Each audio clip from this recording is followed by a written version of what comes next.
Oops. Right, good afternoon, everybody. We start with, as usual, just apologies for absence. I believe we have some, Jonathan. Thank you, Lord Mayor. We've received apologies from councillors Goddard, Ligo, Hunt, Jupp, Rahman, Regisford, Mallock and Mundy. And I'll note councillors Harley and Yateman will be late. Thank you very much. And do you have any other... We do, yes. Okay, we'll start at back. Sorry, I'm here. Okay, she's not late. Councillor Kresh will be late as well. Thank you. Okay. Councillor Ross-Smith will also be late. Thank you very much, everyone. Okay, duly noted. Do we have any declarations of interest? We do. Councillor Gant. Thank you, Lord Mayor. I would like to declare an interest in respect to my role in the County Council in respect of items 17A and 17D, and as advised by the monitoring officer, I will leave the chamber and take no part in those items.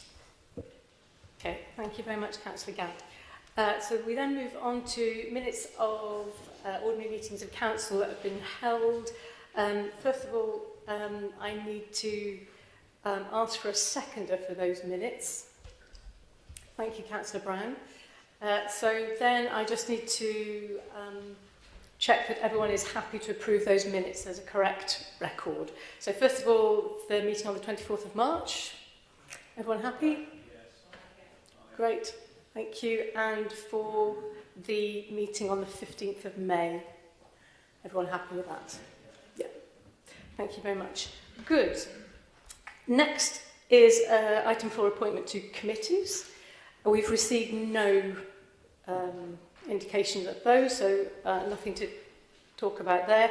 So then we're on to item 5, announcements, which starts with me. So I get to tell you what an absolutely wonderful time I'm having being Lord Mayor.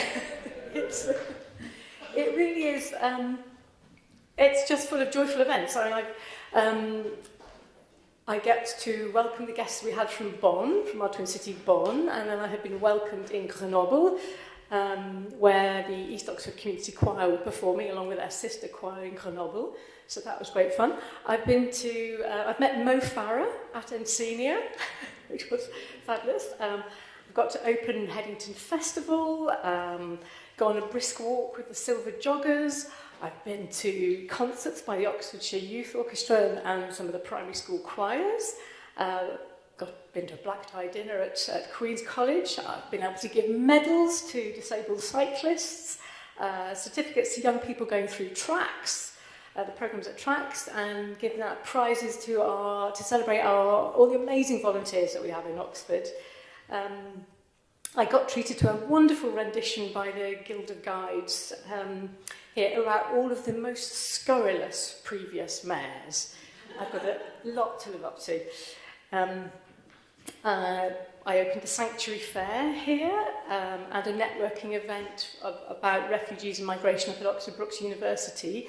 One of the unexpected pleasures there was I got to have a tour of the engineering labs where there's a group of students who are making from scratch an F1 car. Amazing. And then in the next door lab there was somebody working on designing the material for artificial knees. So there's amazing things going on at our universities. I got to go and encourage the Deputy Lord Mayor swimming for Leon, another of our twin cities, at Hinksey Pool. I got to go in the back of a Chinook helicopter at RAF Benson when I went to learn about the role of cadets and reservists. And then finally this afternoon I got to welcome approximately 100 Chinese school children, every one of which wanted an individual photograph with me. So that took a while. Anyway, so long story short, I'm thoroughly enjoying Lord Mayor, so thank you all very much indeed for giving me the opportunity to do that. Right, next, Deputy Lord Mayor, do you have anything you'd like to say? Nothing, except I hope I didn't embarrass you too much at the Leon Link event. Not too much. Good. Sheriff, any announcements? Well, I certainly can't match that Lord Mayor, but I'm also enjoying my responsibilities, including turning up to an event in this chamber, which was booked at the last minute, so I didn't know what it was, only to walk into the town hall to be met by 500 school children, mostly in national dress, some of them dressed as cowboys, and to be greeted warmly by the organiser, who said, "Thank you so much for coming, you're on after the ambassador." I think I got away with it. But perhaps more seriously, I can report that the annual inspection of Port Meadow went ahead very successfully, ably led by Peter Smith, the chair of the Freeman, and my team maintained the honour of the sheriff's traditions by being soundly beaten at Aunt Sally, although we didn't entirely disgrace ourselves, did we, Chris? We did all right, yeah. Excellent, thank you. Leader of the Council, do you have any announcements? Thank you. Chief Exec? Finance Officer? No? Lovely. In that case, I'd just like to invite the City Rector to say a few words. Thank you very much, Lord Mayor. As we know, speeches sometimes change history. Not always, but sometimes they do. And today is the anniversary of a speech given in Oxford in 1833 that changed history. And the speech giver, or the sermon giver, was a poet, the best-selling poet of the time in the 19th century, John Keble, who had then become a priest, and he gave a sermon wanting the nation to take itself seriously, wanting the nation to learn from the past and look to the future. Also, because of his point of view, wanting the church to do the same. He then intentionally drifted off to obscurity. One writer said of him, he was absolutely without ambition, with no care for the possession of power or influence, hating show and excitement, and distrustful of his own abilities. He disappeared to the countryside, but there were people of action who had heard his words, and they converted them into great things, which really did transform 19th century England and beyond. Preparing for the council meeting this evening, I knew I'd be among people who take our world, our nation, our city really seriously. And as this was the anniversary of John Keble's words, I thought I would commend him to us as an example, and we all continue to be grateful to the council for taking the city so seriously. Thank you.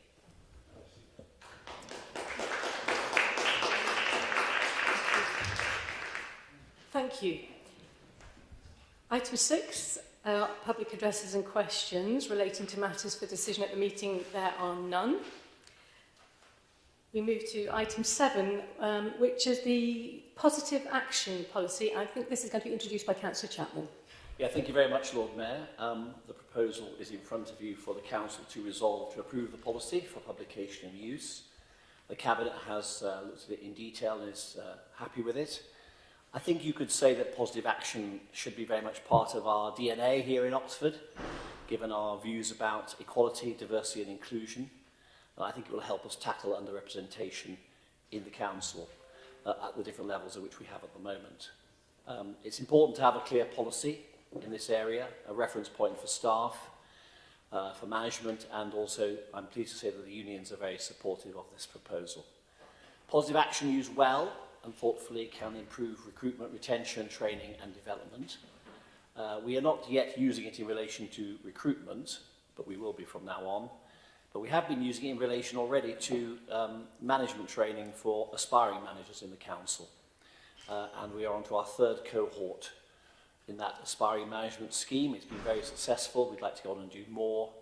And it's giving many people a chance to learn new skills. And in the area of underrepresentation, I'll make a final comment that, it's quite hard to attract staff to come in. Everybody wants underrepresented groups to come and work for them in the different councils in the southeast of England. But development is the best way to keep them. And positive action enables you on occasion to do that. So I commend this to the House, as they commend it to the Council, and I hope it gets your support. Thank you. Thank you. And I believe Councillor Bryan might be going to second it. Happy to formally second. Excellent. Thank you. Do I have any comments or questions? Yes, Councillor Smoten. This one there. There we go.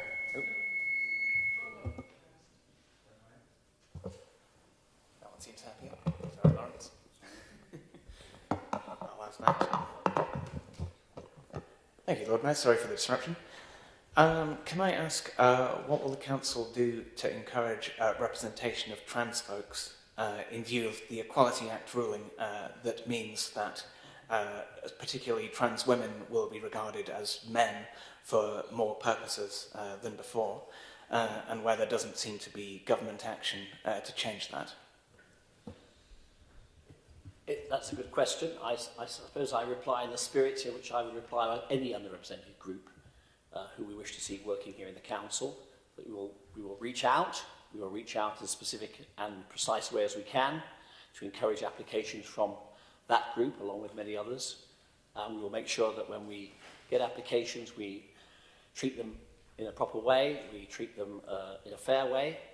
And where we have trans people working in the council already, we will encourage them, as we would all underrepresented groups, to take up greater areas of responsibility, and this policy will help us do that.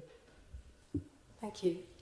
Any other questions? Yes, Councillor Giovanni. More a comment, really, Lord Mayor. I'm really pleased to see the addition of the socio-economic duty, which was the recommendation of the Child Poverty Review Group, which I had the honour of chairing many moons ago. It's great to see that added to the list of criteria.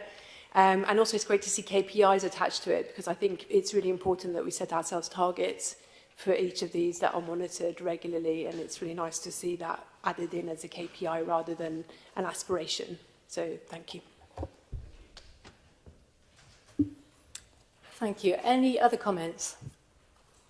None. In that case, I'd like to put it to the vote. Can I see all of those in favour of this policy?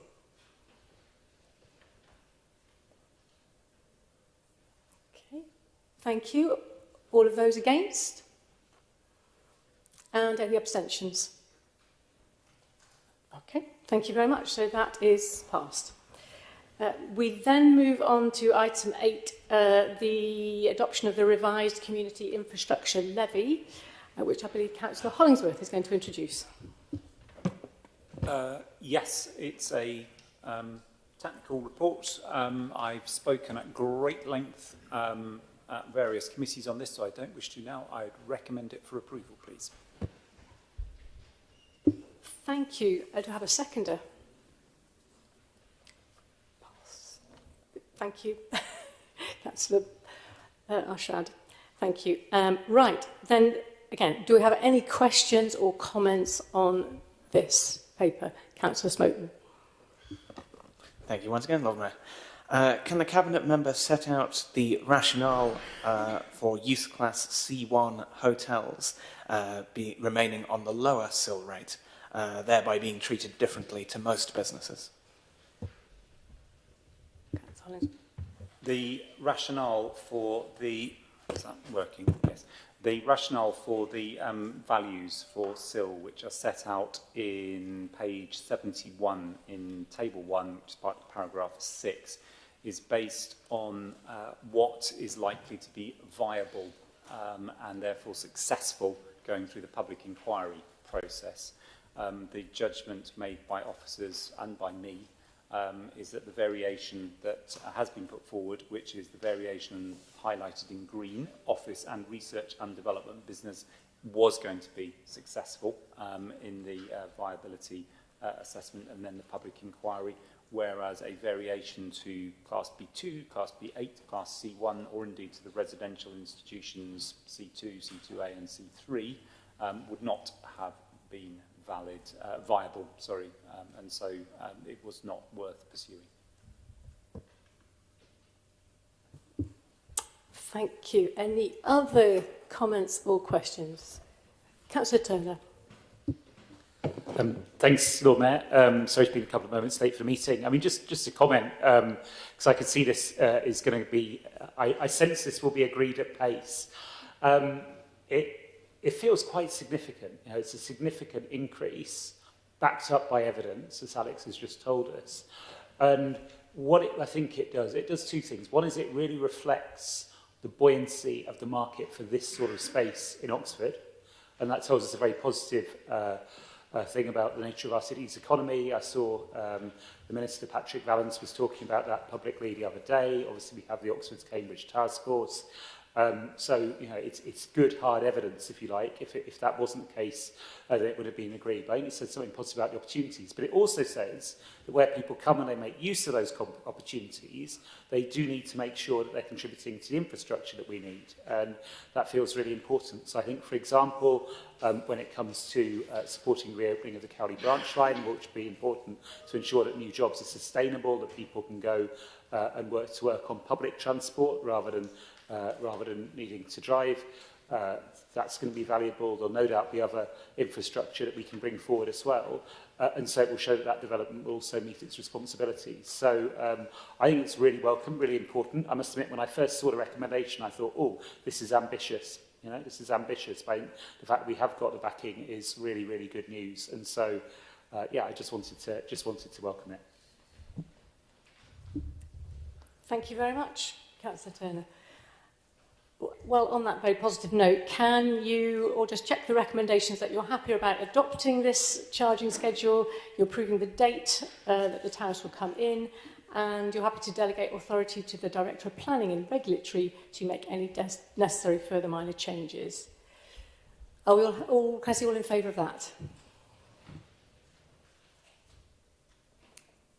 Thank you very much. I think that was unanimous. I'll just check. Anyone against? No abstentions? No. Right. Thank you. Okay, that is passed and adopted and will result in significant sums of money coming into the council. Okay, item number 9, appointment of independent persons. So this report, I think, I don't know if Councillor Pressel wants to introduce it. Yeah. Lord Mayor. Yes, we're invited to note the report, please. Thank you.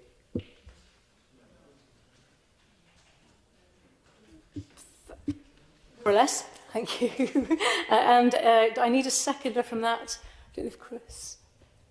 Are you formally seconding that? Would you like to say anything? Formally seconding. Thank you very much. In that case, are there any comments or questions from other councillors? No. In that case, just putting it to the vote that you're resolving to authorise the monitoring officer to reappoint Chris Ballinger and Andrew Mills-Hicks and to appoint Eric Felton, Lois Lesmore, Ala Swali and Dr Bushra Almuna Yousaf as the council's independent persons for a 5-year term. Can I see all of those in favour?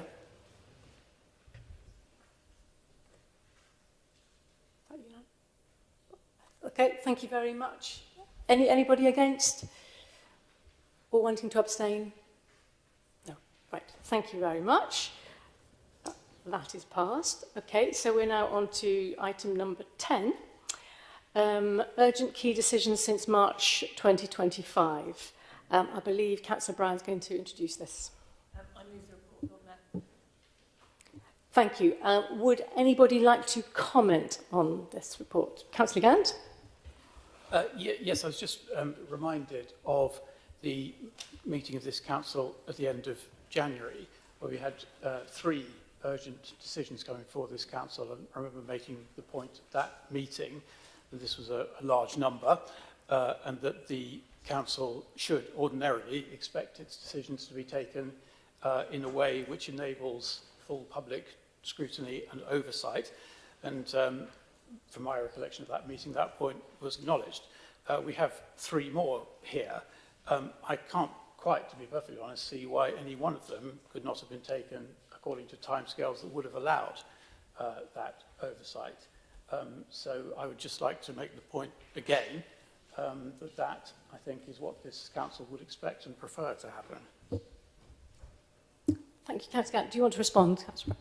Yeah, thank you, Lord Mayor. I mean, I take the point about not wishing to have too many decisions taken in this way, but actually I would argue that all of these decisions were ones that had to be taken with a certain degree of speed, and certainly in the case of LGR, with a very, very quick turnaround, which meant that it was pretty impossible to do it in any other way. So I think the point stands. As I said, I agree with Councillor Gant that we should try and avoid using urgent decisions if it means not having planned decisions properly through the forward plan. There will, however, always be some urgent decisions. And I think one of the things that the Constitutional Review has done, and obviously we're going to come on to that in a little while, is to make sure that we have proper provision in the Constitution for urgent decisions to be made. Thank you. Councillor Turner. Yeah, maybe briefly, I'll try and add a bit of colour to what Susan just said, but in such a way that doesn't require us to go into confidential session. And then if Andrew wants to catch a word, I can add a bit more colour still. Also, could Catherine Miles sat to his right, who I know we've spoken about this, and Catherine has made the point as well about the fact we don't want to use this, we shouldn't use this when we don't have to. So in one case, in terms of partnerships, sometimes things happen at the last minute, things need to be done as a matter of urgency, and that isn't solely down to this council as part of the partnership. You may sometimes be reliant on third parties to do things in a particular time frame. And in the case of property transactions, sometimes there will be a substantial financial benefit to the council if it is able to act expeditiously, and that may be factored into the structure of deals. I don't think I've said anything which is particularly breaches any confidences there, but I probably can't say a lot more, but really happy to discuss. It's not something we do lightly, and I think in each of these, I know I had a good conversation with officers saying, is there any way we can ... and go through normal process, because we are on the same page. Okay, thank you very much. If there are no more comments, can I just ask Council to note the report? Are you happy to note the report? Yeah. Hands up, yes. No big objections? Great. Thank you very much. Report noted. So the next item is the Constitutional Review 2025, and I believe Councillor Bryan is going to introduce this report. Yes, thank you, Lord Mayor. I find myself in the slightly odd position of introducing the Constitutional Review, which I didn't sit on. I would like to commend and thank the work of the Constitutional Review Party, who put together these constitutional amendments and are presenting them to Council. Every year we go through a sort of painful process of kind of examining the way we work and trying to improve it through constitutional review. And I think that the amendments that have been put forward serve that purpose. I understand that there is an amendment which is being circulated as we speak. Well, I say that, but it's not being circulated. It would be helpful if it was, thank you. Which is being put forward by, I think, the Green Group, which I think just seeks to clarify a particular point. Personally, I'm supportive of it, so I will leave the Green Group to make clear their amendment. But other than that, I move the report. Thank you. I'm going to take a seconder on the report first, which is Councillor Smoten, I believe, and then we'll propose and second the amendment. Councillor Smoten. Formally second. Thank you. Okay, then to propose the amendment. Thank you, Lord Mayor, and thanks, echoing Councillor Brown's comments with regards to the inordinate amount of work that's gone into this from the members of the group and from the officers involved. So I just wanted to propose a very minor amendment which I think is in the spirit of what was intended in the text that's before you. So the proposed amendment, which I think everyone's got in front of them now, is very simply on section 11.2 under civic office holders, where it says nominated councillors must have served for at least one full 4-year term. Instead, we're proposing that it should instead read nominated councillors must have served for at least 4 full years. The reason for that is because it's designed to ensure that, as the intention behind the paper was, that civic office holders have a full and proper understanding of the council before they take civic office, and therefore they have got their feet under the table, so to speak. But the text, as in the original paper, can lead to some strange anomalies, whereby, for example, if you are elected in a by-election, 3 years before an election, and then you're 3 years into your first full term, you would have served on the council for 6 years. However, if you were elected at an ordinary election and then serve your full 4 years in that, you would then be eligible to start to take a civic office, whereas the councillor who had been elected for 6 years would not, and that seems to be outside of the spirit of what was intended behind this. So apologies, it's very tedious, but hopefully keeps it in keeping with the spirit of what was intended. Thank you. Councillor Powell, do you want to second this? Yeah, happy to second and just say I was a member of the Constitution Review Group, and to my mind this very much reflects the intent of what we were trying to do. So I think, as Chris has outlined, it's just a bit of technical fixing. Thank you very much. So any comments on the amendment?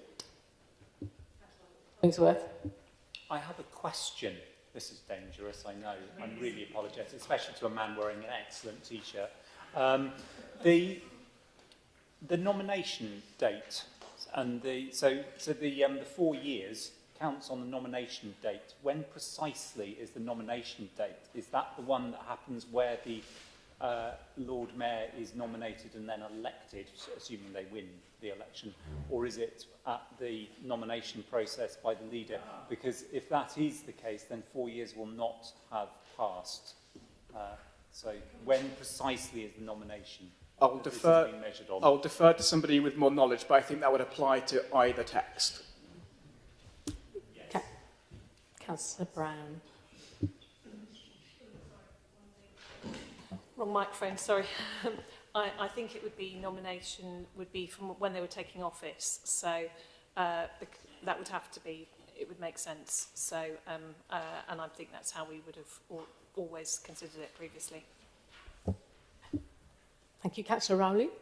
Sorry, if I may hopefully clarify, a civic office holder is may be accepted in usually February beforehand, but they are formally nominated at annual council. So my understanding is that that's the date that would apply, as Susan has said. Thank you. Councillor Hemwood. Thank you, Lord Mayor. I will be supporting the Green Amendment, but I would like to raise Council's attention to Councillor Malik, who has served this council for 21 years consecutively and is yet to be a Lord Mayor. I fail to understand why he hasn't been offered the post. That's all I have to say. Thank you. Thank you. We will park that, I think. Councillor Chapman. Oh. Thank you. In that case, we are going to vote first on the amendment. So has everybody seen the amendment and happy about what they're voting on? In which case, please can I see all those in favour of this amendment? And all those against? And any abstentions? Okay, thank you. Then that amendment is passed. So we're now going to debate the... It's not a motion, is it? But the recommendation, thank you, as a whole. The amended version. Any comments on the amended version? No, good. Everyone seems to be happy. So can I see all those in favour of the policy, the constitutional review recommendations?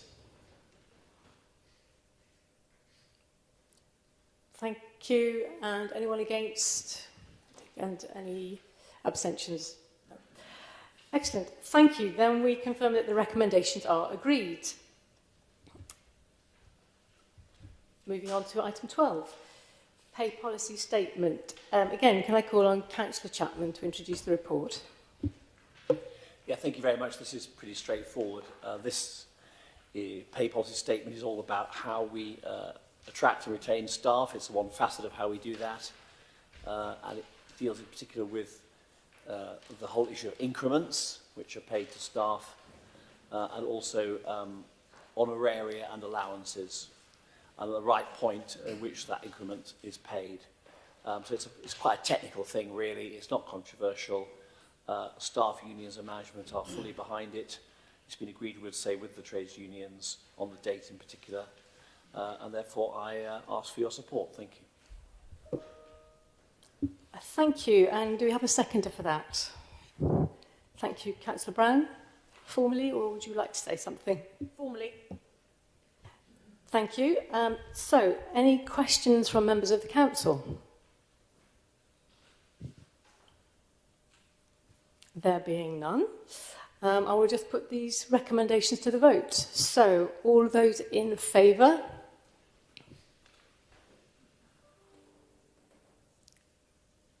Thank you. That is unanimous. So that we can confirm that those recommendations are agreed.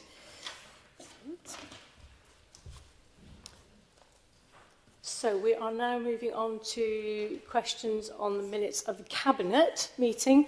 We've got several Cabinet meetings to go through.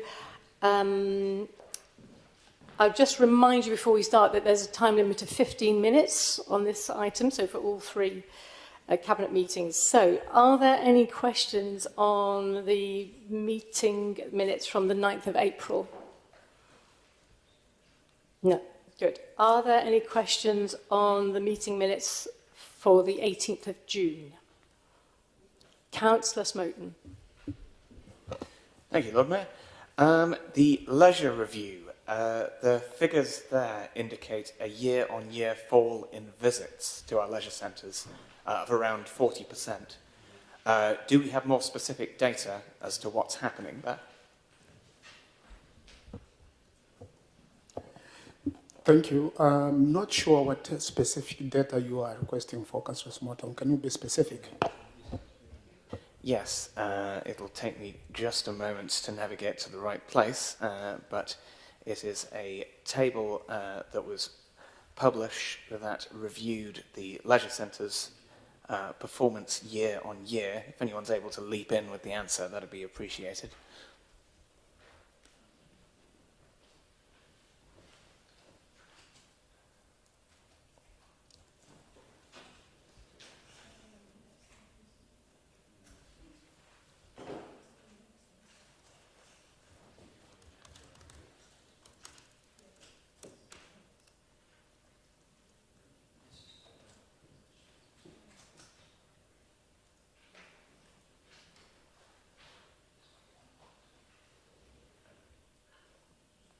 Councillor Mkongwe. Yes, if it's not in the minutes, then you can contact me out of this meeting, then I would come back to you if that would be helpful. Very well, I'll do that. Thank you. That sounds like a good solution. Any other questions on those minutes? Yes, please. It was just if, it was just if it might be helpful on this item. I believe this is the same figures we were discussing in scrutiny, and I think the issue was of the low confidence put in last year's figures. If it would be helpful, I believe that was the discussion we had in scrutiny on this same point. Oh, that makes sense, and we did actually discuss this at length in the scrutiny meeting. Basically, the first year is a base year. So next year we'll have more figures because we could have data to provide how we have performed from year one.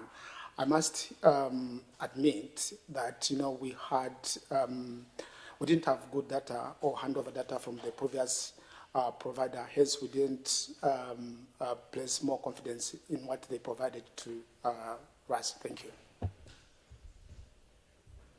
Thanks. Any more questions on the 18th of June meeting?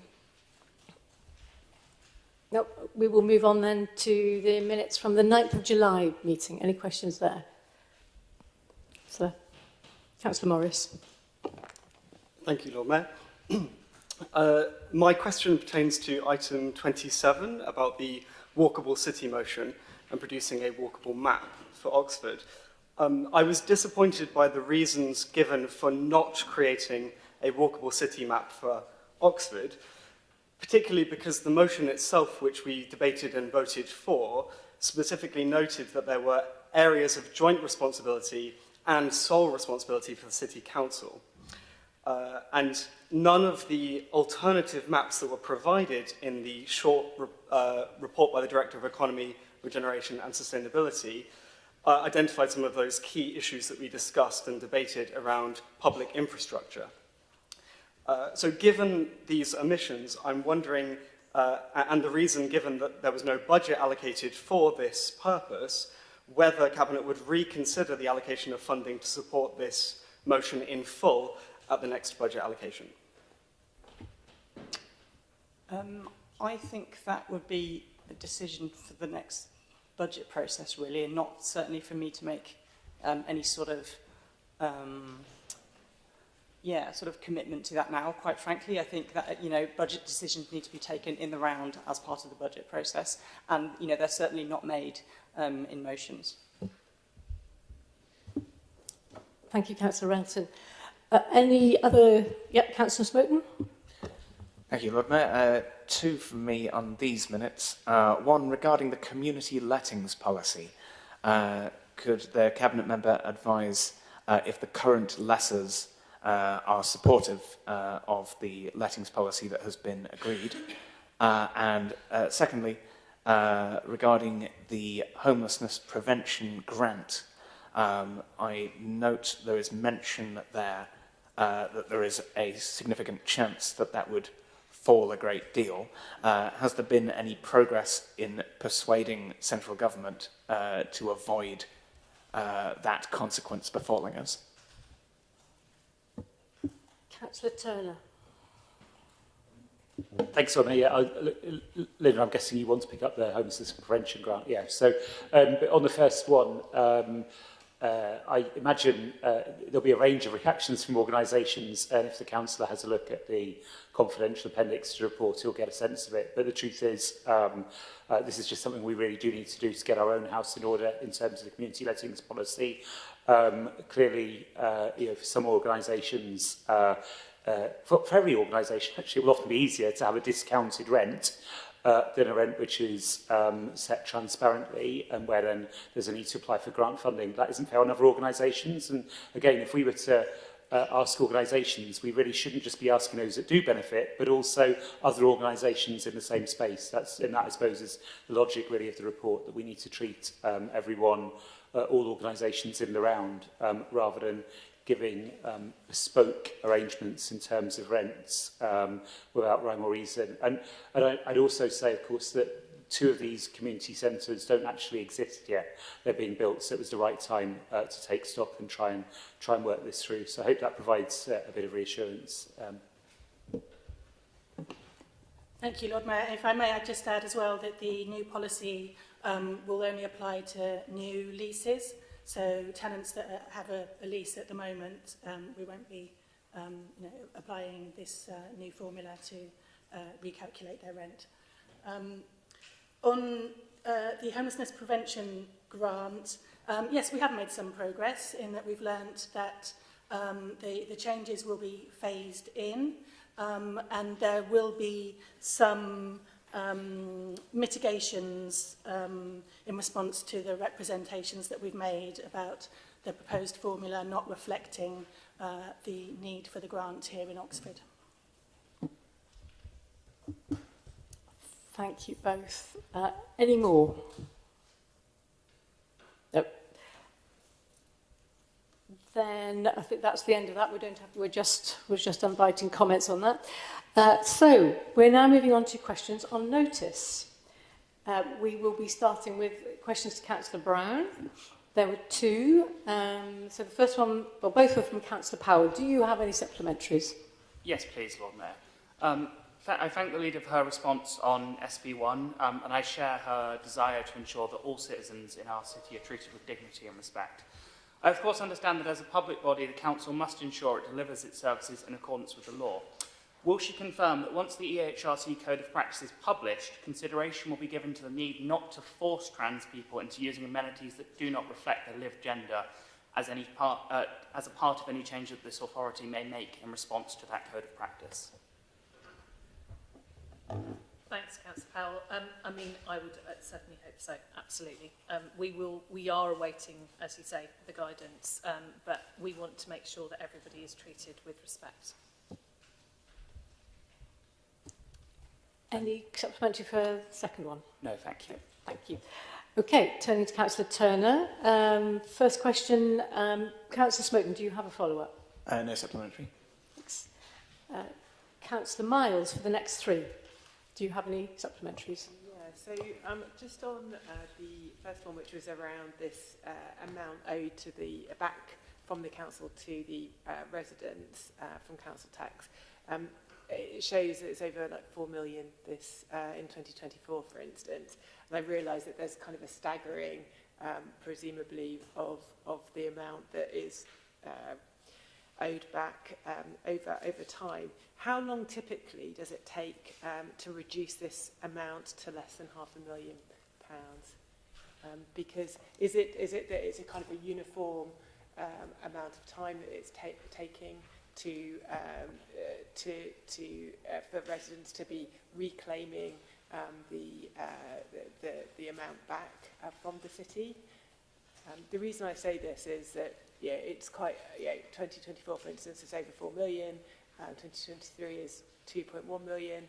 But then, if you go back 10 years, it's significantly less. So there's a standard pattern over time, or has this become a bigger problem more recently that people are not reclaiming the tax that's owed to them?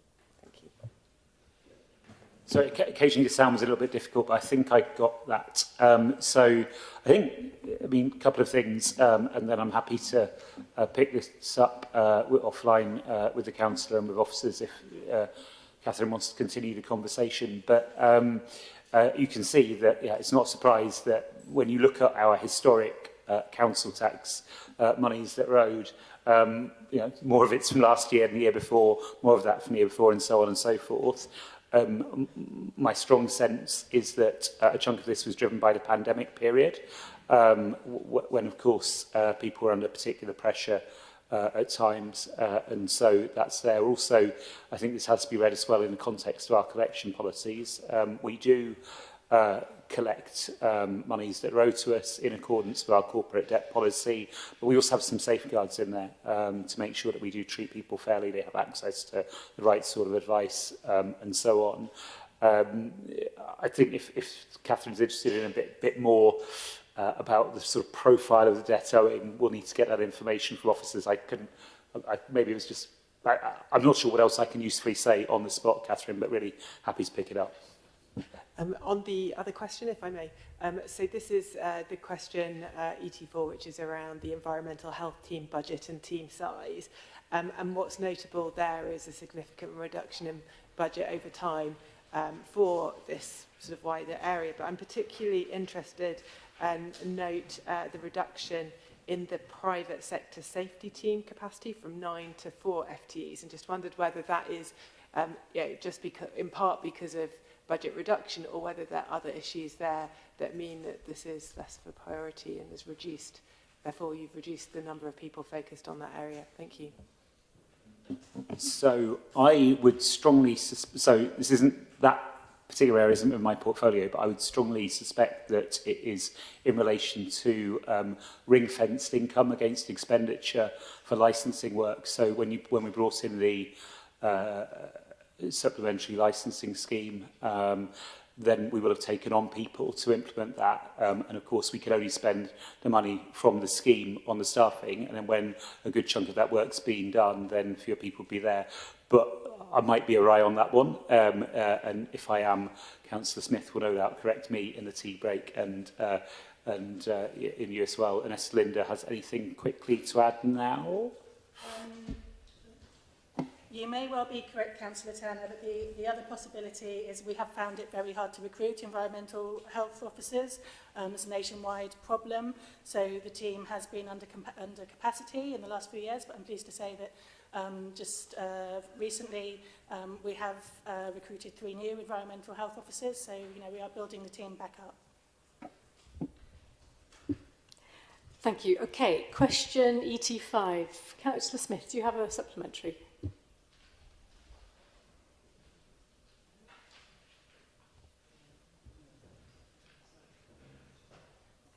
Thank you. Sorry, I didn't realise I was on the new one. Thank you for your reply, Councillor Turner. Although you haven't mentioned specifically that you can't make a decision on how the new funds should be spent, would you at least give support for the suggestion of having some more playground space within the city?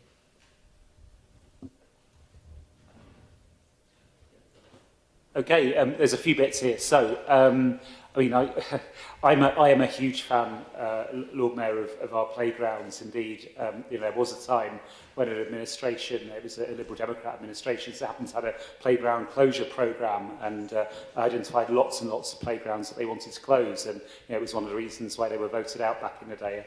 I'm glad, you know, times have changed and we're on the same page about the importance of playgrounds. And I think I would also say that it's important to factor in not just providing playgrounds but also maintaining them. The equipment costs, but of course it's also no use having defective playgrounds. So obviously all these things, we have to look after the maintenance of the infrastructure as well as its installation. In terms of the SIL, including the additional SIL which we agreed, there will be many calls on that. And the good news for the councillor is that that's something which the council will set. The council will set its budget meeting, we agree a capital programme, we agree how our capital works are financed. It's not something where I come along and I flick a switch and I say, oh, I'd love a new big, a big new playground for Rose Hill. That's something which we all have to do, and we have to assess it against the other priorities. If it helps the council to know, I'm personally a huge fan of playgrounds. I've spent more time, frankly, than I would wish in the last 12 years in playgrounds for one reason or another, looking to wind down my very personal commitment there. That doesn't help her really, because it's a decision for all of us in this chamber how to spend SIL money, it's not just me. Thank you. Okay, question ET6. Councillor Fairweather, do you have a follow-up? No follow-up, thank you. Okay, moving to questions for Councillor Railton. AR1, Councillor Miles, supplementary. AR2, Councillor Kerr, do you have a supplementary? AR3, Councillor Kerr, supplementary. Excellent, you're off the hook, Councillor Railton, and we're on to Councillor Ashad. LA1, Councillor Powell, do you have a supplementary? Yes, please, Lord Mayor. I thank the portfolio holder for her response, and like her, I've been really impressed by the work of the local Speed Watch group, so thank you for drawing attention to their work. I also thank her for contacting the police to ask for their assessment of a speed camera in the area. Will she join me in using this opportunity to encourage the police and the county council to get in a room together and to undertake the work necessary to do that assessment at pace? Many residents of Morrill Avenue have been dealing with this type of speeding for years at this point, and the dangers are something that come into my email inbox at least multiple times a week. This is a very, very pressing issue for residents in that area, and will she take this opportunity to join me? Thank you very much. I think it's important to say that the police are the first point of contact for this process of the issues in terms of doing an assessment. If that demonstrates a need for a camera, then the Highways Authority are engaged in the process. We can make sure. I think there's a process to go through, and I think we should just follow the process. Thank you. Thank you. Okay, moving on to questions for Councillor Chapman. NC1, Councillor Fairweather, do you have a supplementary? No supplementary, thank you. NC2, Councillor Muddiman, do you have a supplementary? Yes. Yes, please, Lord Mayor, thank you. I'm really disappointed to hear that the council continues to use glyphosate despite its negative impact on microbial activity, insects, pollinators, aquatic life due to runoff, and the long-term consequences for all our ecosystems. But in particular, your answer says residents are warned about its use in advance. But given my inbox, I know that many residents have contacted me to complain that they were not warned. So I wanted to ask if you'd agreed to review the warning process, as it doesn't seem to be working properly. I'm always happy to look at the warning process to make sure it's working properly, so I will do that. Well, I think we have to be realistic. We can't send around individual letters to everybody in a particular street, whether it's mainly signage that goes up in a sort of eco-friendly way, really, and then people see that and then they know that it's going to take place. I mean, I have to challenge your generic description of this glyphosate weed killer. I mean, you know, if it did all the things you say it did, then why is it that the Health and Safety Executive, the World Health Organization, the European Union, the United States government and the British government all licensed it and have done so for many years, and have actually, in the case of the EU, extended the license of it for a further number of years till 2033. So I just think we need to be really careful in our campaigning efforts to differentiate between its use in the city, in the way I describe, and its use in, let's say, parts of North America in relation to prairie farming and things like wheat production and all of that, which has a different story, and it's not something we're doing inside the city. So I think we need to be very careful about making generic observations about the risks to human beings of this particular weed killer. Thank you. Thank you. Okay. Question NC3. Councillor Robinson, do you have a follow-up? Thanks. Okay, moving on to questions for Councillor Hollingsworth. AH1, Councillor Smoten. Do you have a supplementary? Thank you, Lord Mayor. Does the Cabinet member recognise the Museum Development Trust's message that the year's budget for the museum is unlikely to be sufficient, that a combination of the revenue targets or cost-cutting targets are not likely to be attainable this year? And if you do recognise that, then what do you intend to do about it? The targets in question were set by this council as part of the budget. They were not set on the trustees, and as I explained in my answer, the trusts do not run the museum and are not responsible for its funding. Obviously, they are challenging targets, as a whole load of decisions made in this council, in fact, pretty much every local government council government budget in the country. And so obviously we'll be watching very closely to see how we get on. The intention obviously is to meet those, because if we are unable to meet them, then that will be a cost which will have to be met from somewhere else. Thank you. And AH2, Councillor Smoten, do you have a supplementary? No supplementary on that one, please. Thank you. AH3, Councillor Gant, do you have a supplementary? Yes, please. Firstly, thank you for a very full and informative answer. Just so I do fully recognise, of course, the process for setting up an organisation of this kind. And while the decision does not directly sit with the City Council, it certainly wouldn't happen without the involvement of the City Council in organising the ballot and so on. So would I be right in inferring from the answer and the action that this council is taking that the Cabinet thinks this is potentially a good idea for Oxford?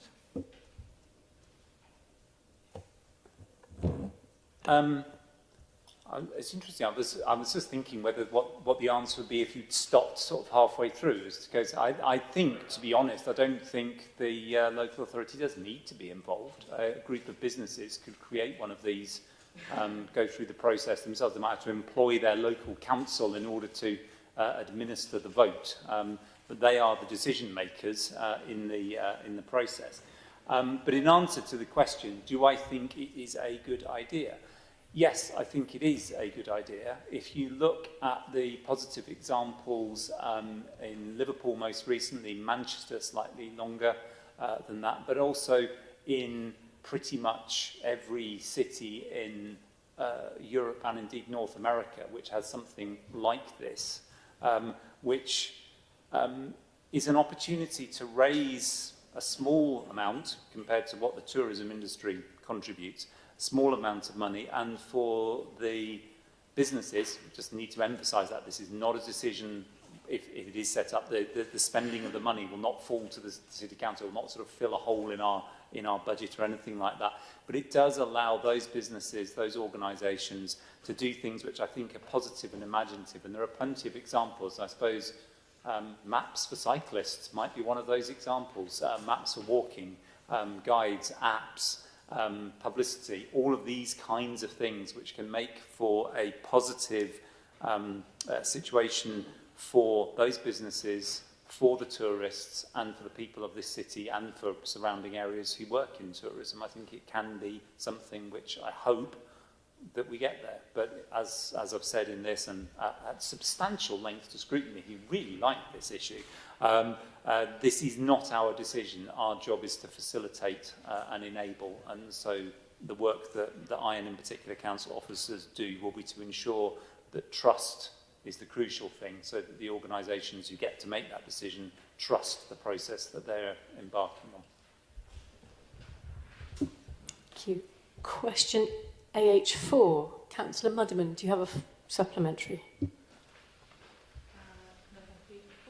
No, thank you. And for AH5? Yes, please.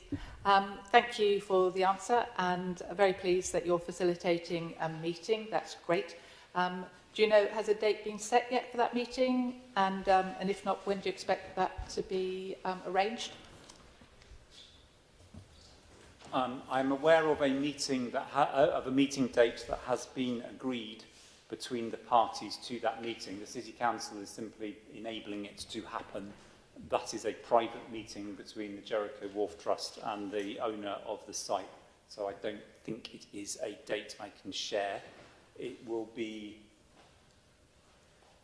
just about within the definition of summer, let's put it that way. Thank you. And finally, AH6, Councillor Mudman. Yes, please, thank you. Given the prospect of many more years without a permanent repair boatyard facility, will the Council please consider interim steps to assist the residential boating community?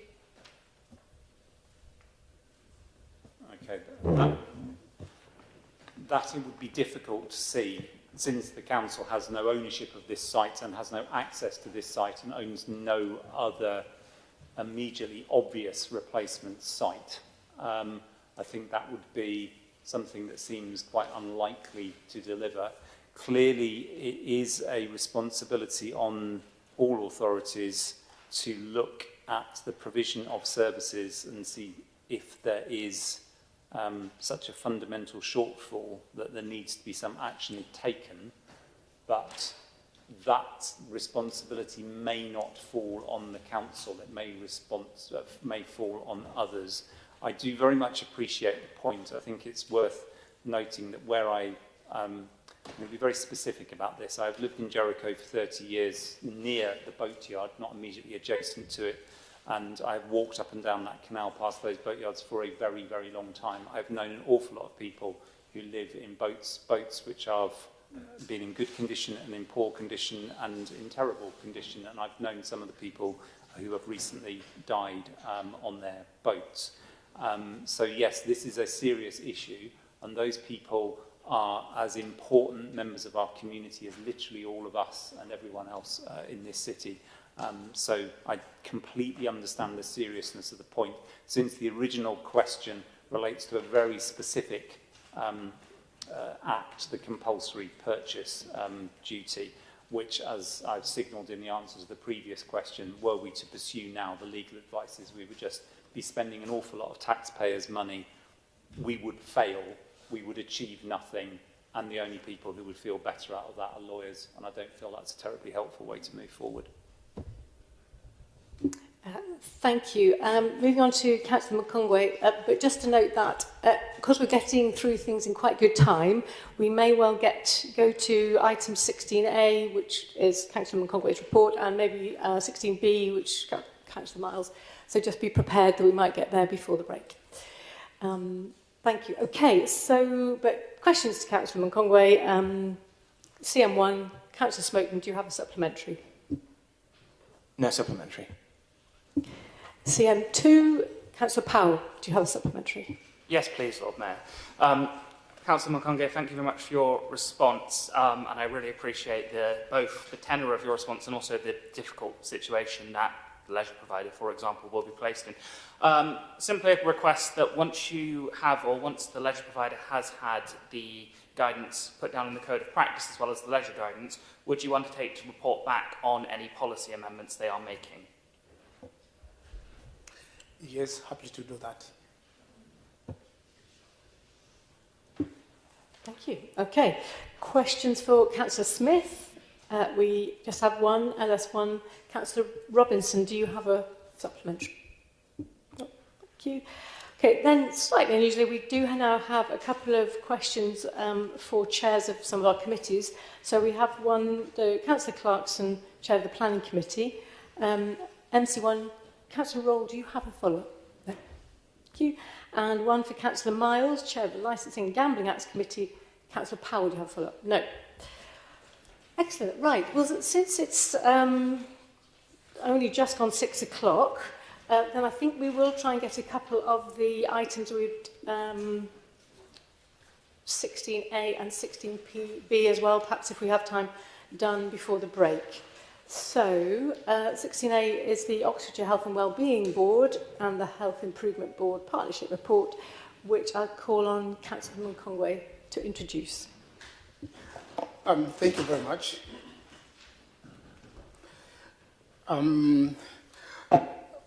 Very excited, humbled, honoured to present this report because this is what I was appointed to lead on.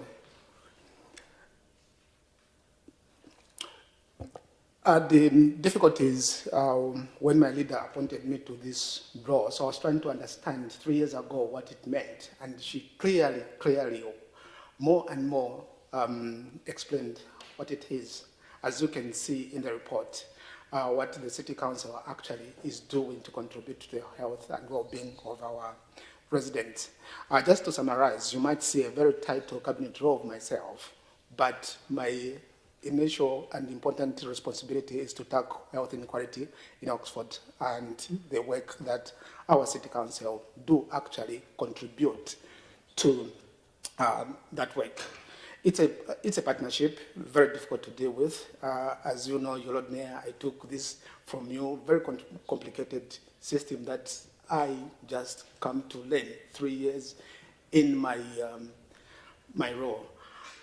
Most of the things in the report are self-explanatory, and we just want the members to know what you're doing and to note the report. One thing that comes out, and this has been talked, and we are all proud, the partnership we are doing with the County Council of the Youth Hub.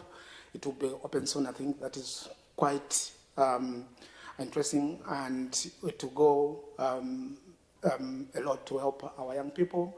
Also, all the good work, I can single out the work we'll be doing on the Black History Month, for example, and good food, all stuff in there. So I move the report. Thank you.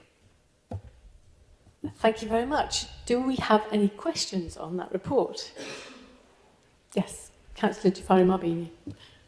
Thank you for the report. One of the biggest questions coming up is really about how there will be scrutiny of health and well-being aspects of local government, considering that HOSC is now soon won't be any longer.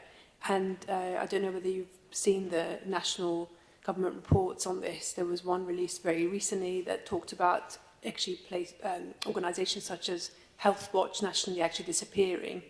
So I wondered if you had any ideas how the Health and Wellbeing Board is going to tackle the aspect of the independent scrutiny of health and wellbeing plans across Oxfordshire, and how they're going to make presentations to, if they are going to make any presentations to national government around this issue, because I think I'm sure we will all agree that independent scrutiny is absolutely crucial, but it does feel like that independent scrutiny is being watered down somewhat. Thank you very much, Osni. That's quite an important point and reflection. What I'll do, as you know, I'm the board member for Health and Wellbeing, and also on the Health Improvement Board. In the next meeting, I'll do actually present the case. A lot of things are going as you have alluded to, but happy to discuss with you after the meeting so that I can get clearly your points and present it on the our next meetings. Thank you. Thank you. Any other questions about the report? Councillor Robinson. Thank you. I just wanted to ask... Thank you. Yeah, thank you for the report. It was really interesting and it's really positive. Wondered if you thought about including gardening, community allotments and community gardening within the report, because that has a huge connection to people's health and well-being. It's gentle exercise rather than leisure and fitness, and it also connects with the food. So you've talked about food, but you haven't used allotments and community gardens within your report. Thank you very much for your contribution. You'll be pleased to know that until May this year, I was the cabinet member responsible for allotments. So I've got very good experience of what you're talking about, including the community garden. And actually, we have discussed on how we can integrate the community garden, or probably my thoughts, I haven't yet shared it with Anna Wrighton Mills, my successor. So I'll have a word with her as well, but I'll intend to include what you have said into the report. We are doing very fine actually with our 29 allotments. Thank you. Any other questions on this report? Then in that case, I'd like you to just agree to note the report. Is everybody happy with that? Yep, right. Then we do have time to do 16B, the annual scrutiny report, which I think Councillor Miles, who was chair of the Scrutiny Committee of all of that year, is going to present. Thanks. Thank you very much, everyone. So, during this last municipal year, scrutiny took place in a challenging political landscape with the minority administration and a fragmented council composition. As we sit here today, that's still the case. So this made scrutiny's role all the more vital in maintaining a delicate balance of power and ensuring accountability. This was also tested against the backdrop of the high-profile withdrawal of the Oxford Local Plan 2040 from examination, following the recommendations from the Planning Inspectorate. And we also saw constitutional pressures emerge, including a rare call-in of the Cabinet decision on the sale of council land, also the notable rise, which was referred to earlier today, around the use of urgent decisions, and that prompted scrutiny to explore the appropriacy of this trend and recommend stronger safeguards and oversight in that, which will be continuing in the year ahead. The scrutiny also remained focused on thematic policy priorities in the context of a global political climate which is changing, zeroing in on themes such as community, diversity and inclusion, and we saw this policy earlier on today, so thank you for that, and also around climate change as well. So, as a whole, the scrutiny function collectively made a total of 96 recommendations to Cabinet across a wide range of areas. Of these, 59 were accepted and 16 were partially agreed. While not all of our recommendations were taken forward, I think the committee was heartened that its views were embraced and its role and as a constructive friend was taken on board. And so we acknowledge the success in that area. Beyond this, I just want to say that despite political differences, I think we've really united around our shared values in support of the council goals, particularly around inclusive communities and driving forward the net zero ambitions. So I'm grateful for all the work that everyone has put in over the last year on this, and as I hand over the reins to my capable colleague and successor, I just want to thank all the officers, committee members and cabinet members for all the time and evenings that you've put in, particularly to make scrutiny happen for the benefit of the city and our residents. So thank you. And thank you, Councillor Miles, as well.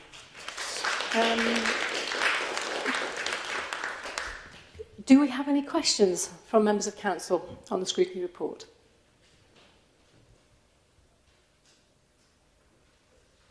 We don't. In that case, thank you very much for your hard work on it as well, Councillor Miles. And can I just check everyone in council is happy to note the report? Thank you. In that case, I think we do have time to go on to 16C, if Councillor Powell is up for doing that now. Yeah, great. So I call on Councillor Powell to introduce the report, the Scrutiny Committee update report. Thank you very much, Lord Mayor. I have a tough act following Councillor Miles, as I have had in chairing the committee. So this is a Scrutiny update report covering the period from the 13th of March to the 11th of July. The committee met for the first time in the 25-26 municipal year on the 10th of June, met in quite difficult circumstances during the period of IT outage, which was an interesting baptism of fire comes to mind. But we managed to get through that, and we were able to agree operating principles for the year, as well as agreeing to the establishment of 3 standing working groups, these having broadly the same remit as the previous scrutiny panels. Therefore, we have the focus areas of finance and performance, housing and homelessness, and climate and environment. We also reconstituted the budget review group with a focus on examination of the council's annual budget for 26-27. And in addition to this, we agreed to formalise the operating principles and recommended to council that these were amalgamated into the constitution, which we all approved at item 11, which means that in future years the operating principles of scrutiny are now a part of the constitution. To give a bit of a summary of activities, since the last full council meeting, the committee has met on 3 occasions. These were the 26th of March, the 10th of June and the 1st of July. There have also been 2 panel meetings and a housing and homelessness working group meeting during that period. In that time, we've made 19 recommendations in relation to a wide range of topics.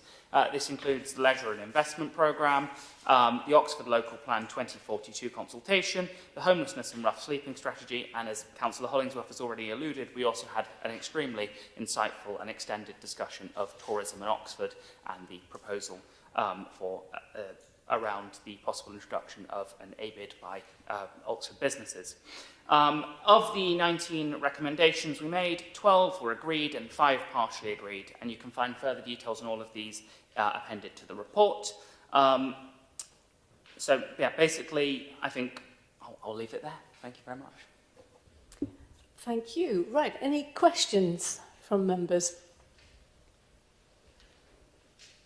No. In that case, can I just check everyone is happy to note that report? Yeah. Grand. In that case, we have 45 minutes to go and get something to eat. If you can all be back here at 7 o'clock, ready for the public addresses.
won't go through it now, since the question is not actually here. So, our first actual address is Richard Parnham, and so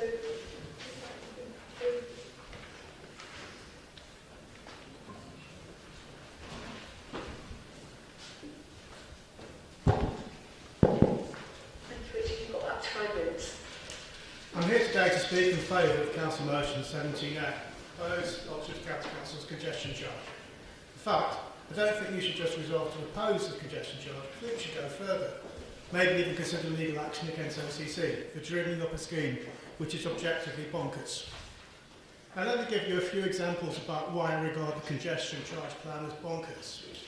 If you walked out onto the plain 2 to 3 weeks ago during the morning rush hour, you'd see that Iffley Road was rammed with cars as far as the eye can see.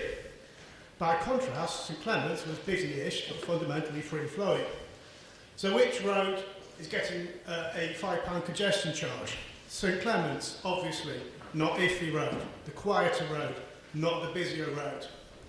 It's a similar picture up in Marston. During the running rush hour, traffic flows freely along Marston Ferry Road. Meanwhile, the nearby Marsh Lane, which is a residential road, is absolutely rammed.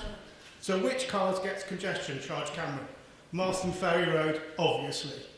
To make matters worse, the already busy Marsh Lane is predicted to get several more hundred cars per day as a result, according to OCC modelling. Now, to top it off, a safety report produced by OCC as part of the related traffic filter schemes predicts shunts, pedestrian trips and falls and pedestrian vehicle collisions are likely to occur outside of Swan School as a direct result of this scheme being introduced. So not so fun fact, the officer's recommendation was to move the camera and that was overruled.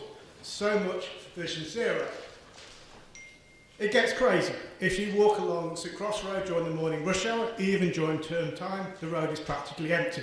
Despite a lack of any obvious objective justification for a congestion charge on this road, it's getting one anyway. A quiet road getting quieter again. If displaced traffic from the non-residential St Cross and Marston Ferry roads ripples out to cause extra congestion and pollution at the top of the already busy Mudstock and Banbury roads, then bad luck to those who live there. The University District gets ever cleaner air, and residents in the outer suburbs don't, across both North and East Oxford. How very gown versus town. This then is the insanity of a transport policy which is willfully blind to the evidence staring everyone in the face. Now, imagine an alternative reality where facts drive policy. This is my day job. In this magical reality, someone at OCC would have realised that morning traffic jams on Iffley Road evaporate the moment that private, and not the state schools, go on holiday.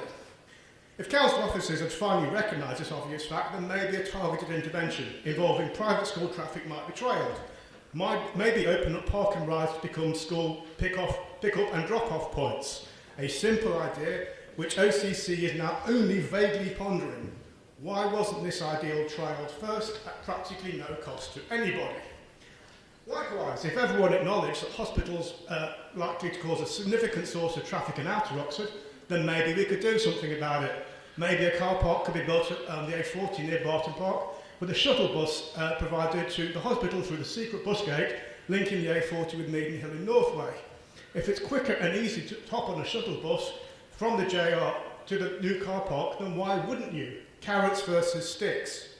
Maybe also persuade Oxford main hospitals to spread out their clinic days, so hundreds of outpatients aren't trying to get to the same location on the same day. Really, really simple ideas to trial. But no. Because of course this is all crazy talk, because what's driving the whole proposal is not a plan to actually fix congestion hotspots or to propose solutions that are likely to make a tangible difference. Instead, the congestion charge is proposed in a desperate attempt to meet an arbitrary target that OCC committed to when bidding for its electric bus grant. And of course, OCC can't lose face by doing something that would improve bus reliability, such as removing the LTNs. The LTNs, if anyone needs reminding, caused an immediate and profound collapse in service reliability and bus productivity, and has been a failure in all aspects according to the bus company's narrative and submission. As a result, OCC was not challenged, approved this scheme to help it meet its bus company KPIs while making a few million quid in revenues and funds in the process. And it will do so no matter what damage the congestion cause inflicts in the city. In light of OCC's intransigence in the face of appeals to reason, Oxford City Council should oppose the congestion charge proposals with all the powers at its disposal. Thank you.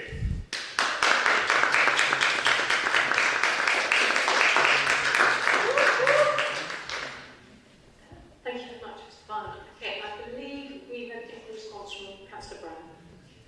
Thank you, Lord Mayor, and thank you, Mr. Barnum. You'll be aware that the Labour Group have, on behalf of the City Council, already expressed our opposition to the proposals from the County Council, and that we have a motion on the Council agenda to that effect. It remains to be seen if our Transport Authority, the Oxfordshire County Council, are willing to listen to the views of the city's elected representatives and its residents and businesses.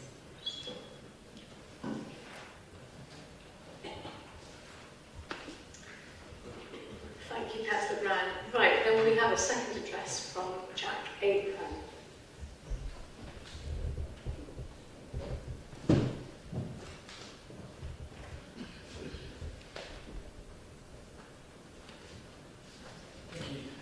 I say we have 5 minutes. Thank you. Thank you, councillors, for giving me, on behalf of the Smartphone Free Childhood campaign, the time to speak with you today. First and foremost, we're parents. Many of you will be parents as well, and some of you will have older children, and perhaps some of you are regretting choices that you have made around how to integrate technology with your family. If that is you, then forgive yourself. It has always been hard to raise children, and perhaps now it's the hardest it has ever been. Which is precisely why we need a coalition of parents, educators and policymakers to come together and co-create the environment in which our young people can flourish. I want to draw your attention to the 5th aim of your motion, where you articulate the Council's intention to offer support and encouragement to continue to develop policies addressing concerns related to smartphone and social media use in schools. You've read the statistics yourself. Educators need support. Educators need encouragement. And educators need tools to be able to make the necessary changes on behalf of young people and their families within their communities. Our politicians and civic leaders must step in. You must help make the space to enable parents and educators to ask the hard questions of one another that need to be asked, to hold meaningful and open discussions, to explore solutions together to be better able to navigate the myriad and highly individual circumstances in which they are living and working, and help provide the framework to create the solutions that work for them in light of the unhappy facts that we're all faced with.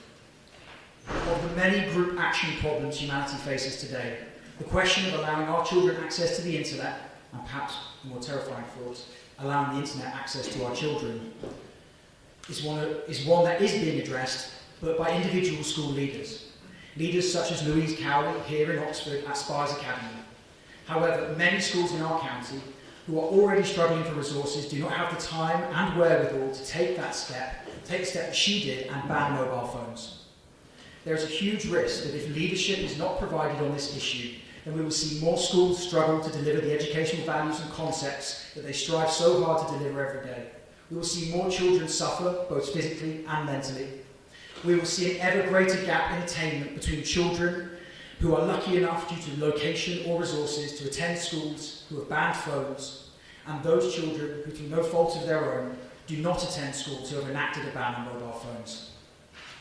Children who do not attend schools where the responsibility to manage the immense effects of smartphones, social media, notifications and apps has been taken back from them and placed in the hands of responsible adults. The word ban is loaded, conjuring images of puritanism and condemnation, and it hides what is a nuanced issue. So we understand that the implementation of a ban could be seen by some as being a backward or even a regressive step. Yet you have heard and read the statistics of the havoc on young people that the combination of smartphones and the internet is wreaking. And many of you will see the impact with your own eyes in your own day-to-day life, with your own children, with your own family members, and in your clinics. The truth then is exactly the opposite. For what could be more progressive than to reflect with humility on the new information we've learned and make change? We did not know what we know now. We did not know that our children, young people, and all of us in this room would be impacted in the ways we have been by this powerful technology. It is now our duty to respond to this emergent and unignorable issue and take the necessary steps to protect our children and enable them to discover themselves, each other, and the world around them without these seductive devices until they're ready. Thank you.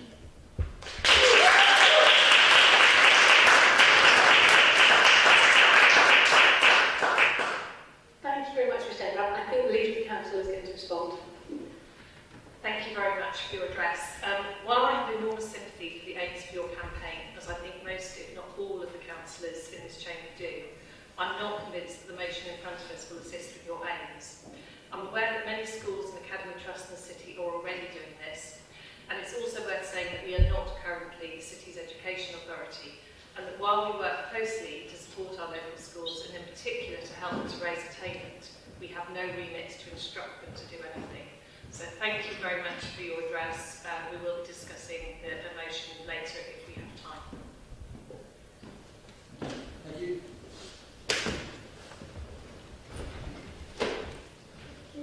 Right, and then we have our final address from Cathy Beth.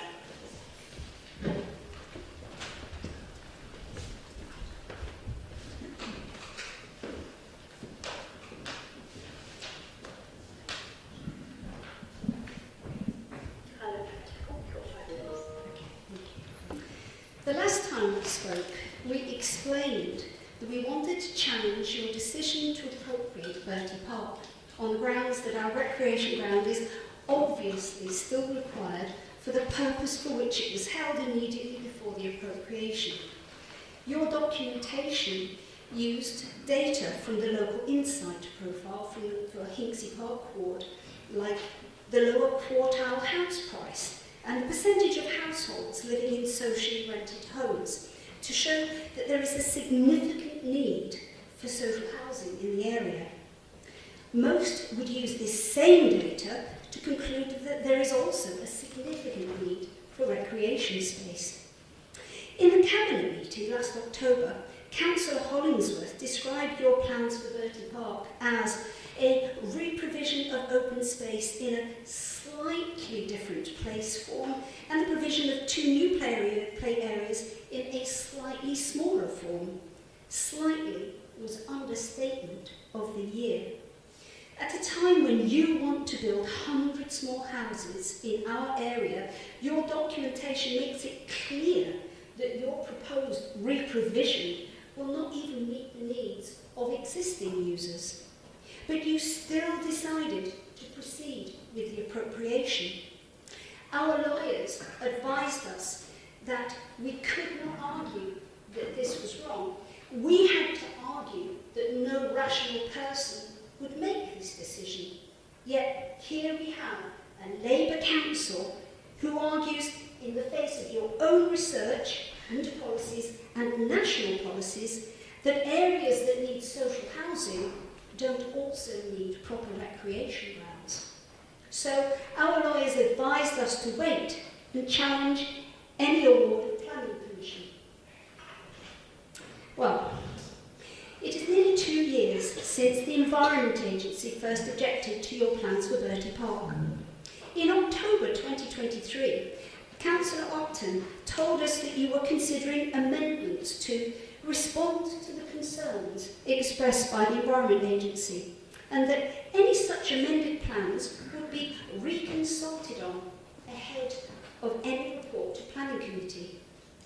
After 4 more letters from the Environment Agency, little has changed.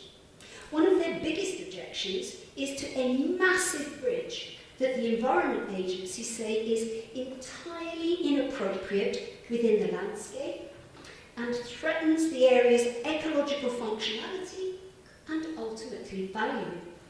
They also say it increases the risk of flooding both on-site and elsewhere. You hold that this bridge is compensation for the significant downgrading of our recreation space because it improves access to the land behind Whiten Street. We would just like to point out that some years ago, OCC installed bars at the entrance to the current bridge in response to complaints it received about joyriding. You now want to spend who knows how much money building a bridge to improve access to a 250-metre footpath stroke racetrack on land that the police say is not suitable for unaccompanied children. If the EA object to your bridge, we don't think it makes much sense either. So, would the council be able to tell us, 1, whether you intend to meet all of the EA's objections, or to refer the application to the Secretary of State for Housing? 2, whether you intend to hold a second consultation? If so, when? 3, because you have told us time and time again that all of your proposals for replacement recreational facilities are only indicative. Do you intend to clarify what your intentions really are before you apply for planning permission? And please, in responding to this, please don't tell us that the site has been on the plan for 20 years, because while this is true, the plans which you consulted on complied with both local and national policies. Your current proposals do not.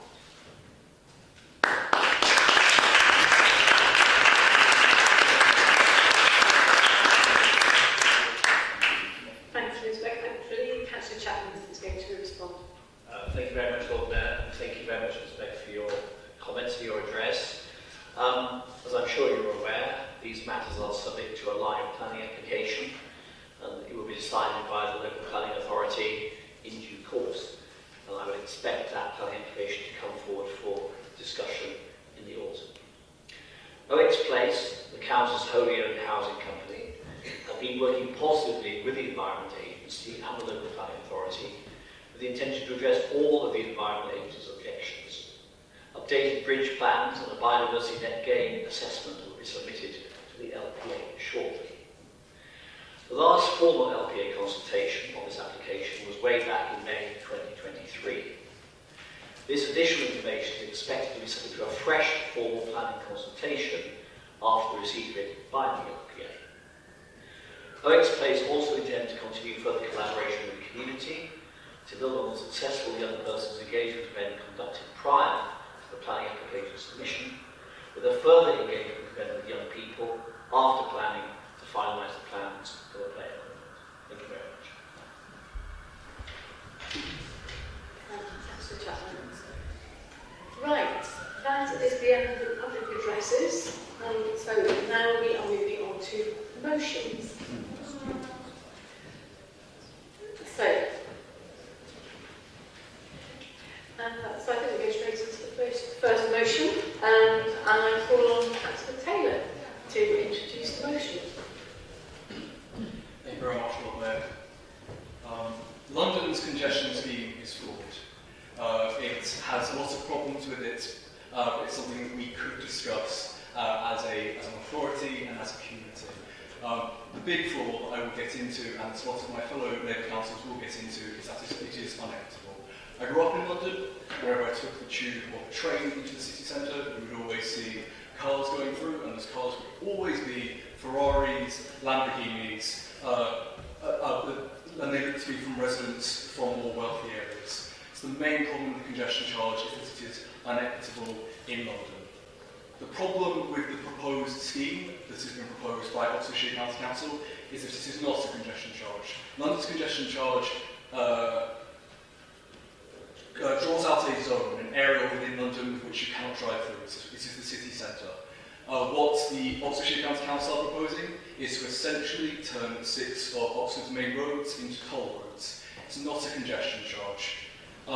Additionally, while the problem of wealthy drivers in London is something very different, the County Council and local authorities have repeatedly identified private school traffic to be one of the biggest, the largest parts of composition for traffic within Oxford, including the Magdalen School just past the St Clement Street filter, or St Clement Street toll as it could be referred to. The proposed congestion charge scheme would not limit this private school traffic. The parents who are driving to the private schools are going to be the people who could afford to pay the congestion charge tolls. The people that will be punched down on by the congestion charge and the tolls will be people in the estates, will be people in poorer areas. Yeah. It's a scheme that seems specifically drawn up to aid the wealthy while punching down at the poor.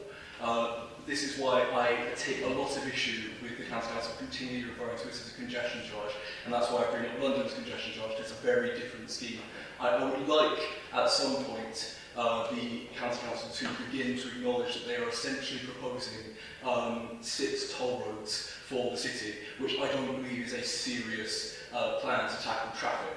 If you want to address congestion in the city, toll roads is not the way you should be going about it. One of the biggest issues we've seen in regards to this is the scheme was announced the same day that many of the major stakeholders were also informed that it would be happening.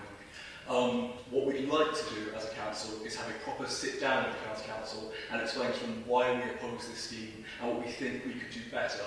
And I'm sure local residents would like to do that as well, as would the universities, as would the hospital trust. But we are not able to do that because there has been no proper engagement with the City Council by the county on this proposal. The county has correctly identified that while the Botley Road closure is occurring, they cannot go ahead with the traffic filter plan because it would be a complete disaster for local residents. However, they've essentially instead decided to go with this congestion charge toll road plan, which is just a leakier version of the traffic filter scheme.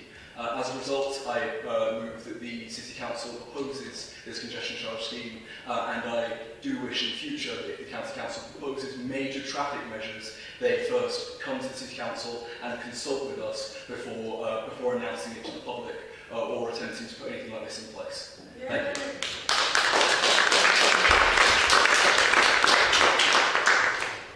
Thank you. Okay, and secondly, Councillor Kay. Thank you, Lord Mayor, and thank you, Councillor Taylor, for proposing this motion. I'm speaking in support of this motion from a place of concern for the residents in our city who are going to be disproportionately hurt by the proposed congestion charge. It's not just a traffic measure, it's going to be a social divider that's going to harm our communities. The core issue with the charge is that it's a regressive charge. It places additional financial burdens on the people who are already struggling with the cost of living crisis and are just about able to live dignified lives as it is. Oxford is the second most unequal city in the UK. 10 of our neighbourhoods are considered to be among the 20 most deprived areas in the UK. These neighbourhoods include, but are not limited to, the Lees, Rosehill, Littlemore and Barton. In these neighbourhoods, car ownership is between just over 63% and just under 75%. For many residents, their modest cars are a lifeline for them, especially those who have large families, those who have care and responsibilities in any capacity, or those who have to travel far or through complex routes to get to work. They don't have the luxury to be able to absorb yet another bill, and this charge is going to penalise them for simply trying to live their lives. The system for the permits and payments is online, which is a cause of concern for residents who are elderly, those who have learning difficulties, or those who don't have digital access. Discrimination can sometimes be presented through a website that's hard to navigate or a helpline that's unhelpful. There was a county council briefing in which they mentioned that there's a possibility that there's going to be phone helplines for payments, but a number of issues had arose in that briefing that this county council hadn't considered, such as no phone lines being available over the weekend, but then if you don't pay by midnight, you're fined, and that's before Monday morning phone lines open again. Wealthy residents will simply pay the charge and carry on. This policy isn't going to change their behaviour, but it is going to trap low-income households. That is not a sustainable or an ethical solution. The County Council also said that they forecast that the scheme on average is going to reduce traffic in the city centre by 15%, but in the wider city by 2 to 5%. That's, generally quite a small percentage change compared to a policy that's going to hugely cause significant impact to the exasperating inequalities that our city already struggles with. We need policies that are fair, accessible and effective for everyone, not just those who can afford to pay them and comply.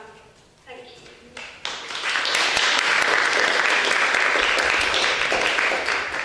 Thank you. Right, now, we do have an amendment opposed to this, so we are going to debate the amendment first after we've had it proposed and seconded. So I'm going to hand over to Councillor Henwood to propose this amendment. Thank you, firstly, congratulations on your first speech. I think you did an excellent job. Thank you for pointing out that this is not a congestion charge.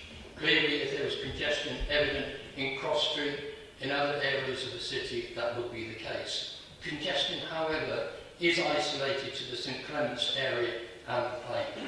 And there are other ways of mitigating that congestion in that area. As many of you will know, the IOA believe that removing the outer-in scheme in that area would mitigate congestion in that zone. Coming back to this motion, we fully support this motion. We believe it's the right motion to floor. What we've tried to do in our amendment is support the Labour motion by suggesting possible outcomes that would happen should this motion fail and the Liberal Democrat scheme on the county council were passed. These are the actions that could happen and actually would make congestion worse in the city. Thank you for your time, Lord Mayor and members. Thank you. Councillor Stairs, I think, do you want to speak now to second it or at the end of the debate on the amendments? Later. Okay. Right. Then in that case, to debate the amendment, I did have a couple of hands, but Councillor Smith, you were there for later. Anybody want to speak to the amendment? Councillor Smith. Thank you, Lord Mayor. I wanted to challenge the IOA councillors about the sort of the background and the motivation here. And the reason for that is because I noticed that last week the group Synergy Network, they published a video and it was entitled The Original Conception of, all caps, the Climate Scam. Now, Synergy's relationship to different groups of independent councillors is not enormously clear, but I noticed on their Facebook group, then Councillor Stairs is down as a group expert. Councillor Malik has the same role, but he's not here to explain what's meant by that. So really my question here is, number one, is this really about a particular congestion measure, or is this about whether or not there's a climate scam? And those councillors specifically associated with Synergy, can you explain, do you back them in their view? And if they don't, will you dissociate yourself from them? Anybody else want to speak on the amendment? Councillor Fowler. I have to say, I think it would be an amazing surprise to people who drive regularly in Banbury Road and Woodstock Road to say that they were not congested, or even Marston Ferry Road at peak times. I've lived in Summertown for over 40 years, and I'm amazed by the description of Marston Ferry Road as free-flowing. It might be in the middle of the day, but even 40 years ago at peak times, there were huge queues of mainly cars in both directions, and it's only got much worse. Please do not support this amendment. Councillor Rowley. Thank you, Lord Mayor. Oh, is that? Oh, sorry. So, better? I'm echoing. I'll back away from the microphone. Sorry. My issue with this amendment is essentially one that's been touched on by Councillor Fowler, even though I'm on the opposite side of the debate to him. Viz, that it suggests that were the county council to be able to somehow refute the particular points that that the amendment announces an evidence, we would then support the congestion charge. I don't think we would, because the motion makes clear that our main objection to it is that it is inequitable and that it is a way of charging more money to Oxford residents, primarily poorer Oxford residents. When colleagues were speaking, I thought about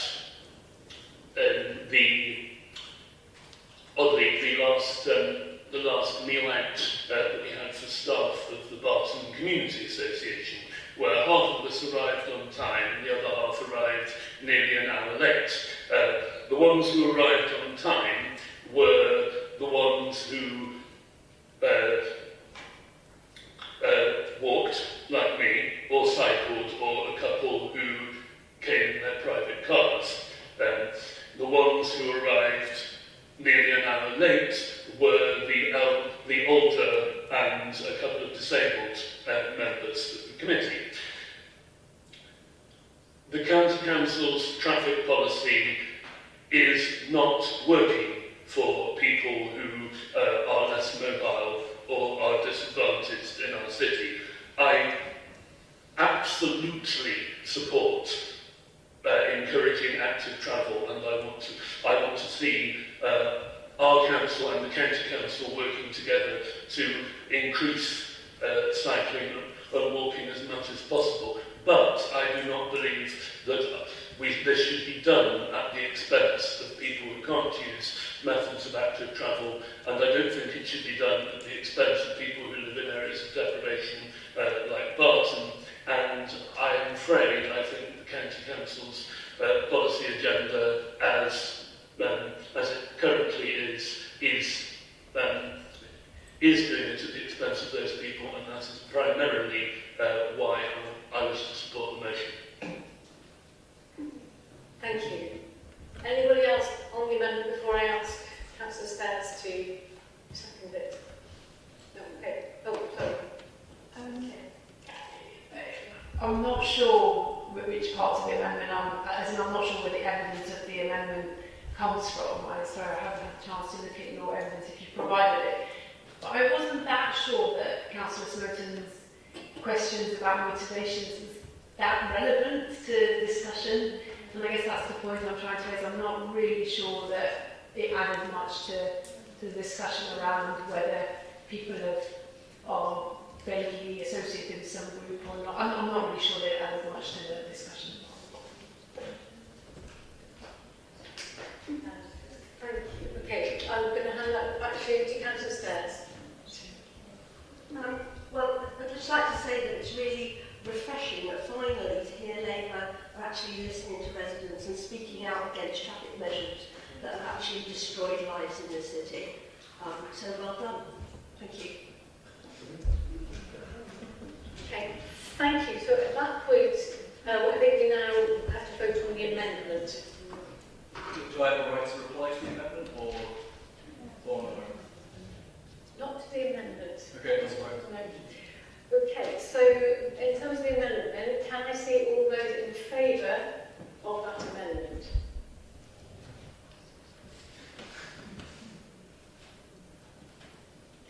Thank you. Can I see all those against that amendment? Thank you. And any abstentions?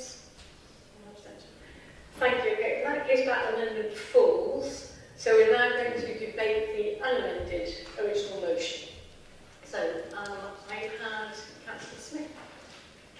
Thank you. I'm speaking on behalf of the hundreds of residents I've spoken to in Blackburn Leeds who are outraged that the Lib Dem administration at County Hall are planning to foist an unwanted, hair-brained, money-grabbing traffic scheme on our city, which will cause misery and hardship to ordinary hard-working people trying to go about their everyday business. The scheme should do next to nothing for the environment as it seeks to shift congestion away from the city centre and onto the already busy Ring Road and closer to the homes of many people, including those living on our larger council estates like Blackburn Leeds. 100 passes a year for city residents is not enough for the people I speak to, worried about being forced to choose between paying £25 toll or an extended journey, driving miles extra around the city to get to their jobs, just to earn a living, or to take children to childcare or activities, or to call in on elderly relatives, or many other journeys which people may have to take by car. Because what people need in order to be able to use their cars less is more reliable and more affordable public transport options. And Oxford residents deserve to see concrete plans for this from the County Council. What they don't deserve are these draconian anti-car measures which are not wanted. What Labour councillors want to see is the Cowley branch line open to passengers with new stations for Blackbird Leeds and Little Moor, shuttle buses from the park and ride to the hospitals and other key destinations, investment in better bus services and action to tackle the private school traffic which blocks up our roads during term time. These are positive measures which local people would support and are, I hope, the kind of policies which a Greater Oxford Council, run by Greater Oxford residents for the benefit of local people, would pursue. What we have at the moment is a county council run by councillors from the shires, flavouring around, spewing out transport policies which feel like punishment to the people who live in the city.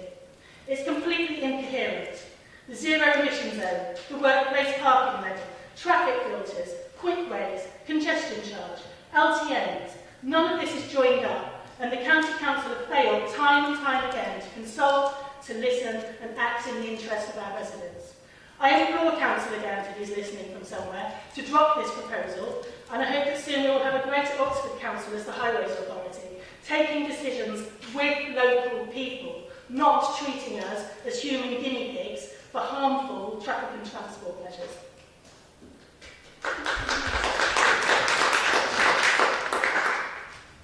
Councillor Tafarnabi, you decided that you'd spoken on the amendment and have had it come to order really, so you're entitled to speak in that case. Thank you. Unfortunately, it doesn't take very long to know that Oxford is a tale of two cities, the haves and the have-nots. Many residents in Northfield Brook and in Blackbird Leeds tell me that they're locked out, priced out of their own city. The Labour support in the last election of the County Council was halved, with almost half those votes going to a Reform candidate. Young people told me that there's nothing for them to do in the city centre, it's really expensive for them to get here. The multi-ethnic working classes feel unheard and uncared for by the mainstream parties, and that is something for us all to worry about. I do wonder why, for example, the repairs that are long overdue for the cycling paths around Grenoble Road haven't happened under the county administration. People are encouraged, and we talk about cycling, but actually the cycling paths really need repair. People's homes haven't got anywhere to keep a bike. Housing associations, we've got a bit of case where that's been long-standing about having nowhere to actually keep your bike. The practical elements of being able to cycle and walk are just not there. So from the closed walls of the prestigious colleges that people don't feel belong to them at all, to the burning of the boats at the end of the bumps, and now the congestion charge, this is about the haves and the have-nots, and it's such an error in policy formation. I urge you to support the Labour motion. Thank you.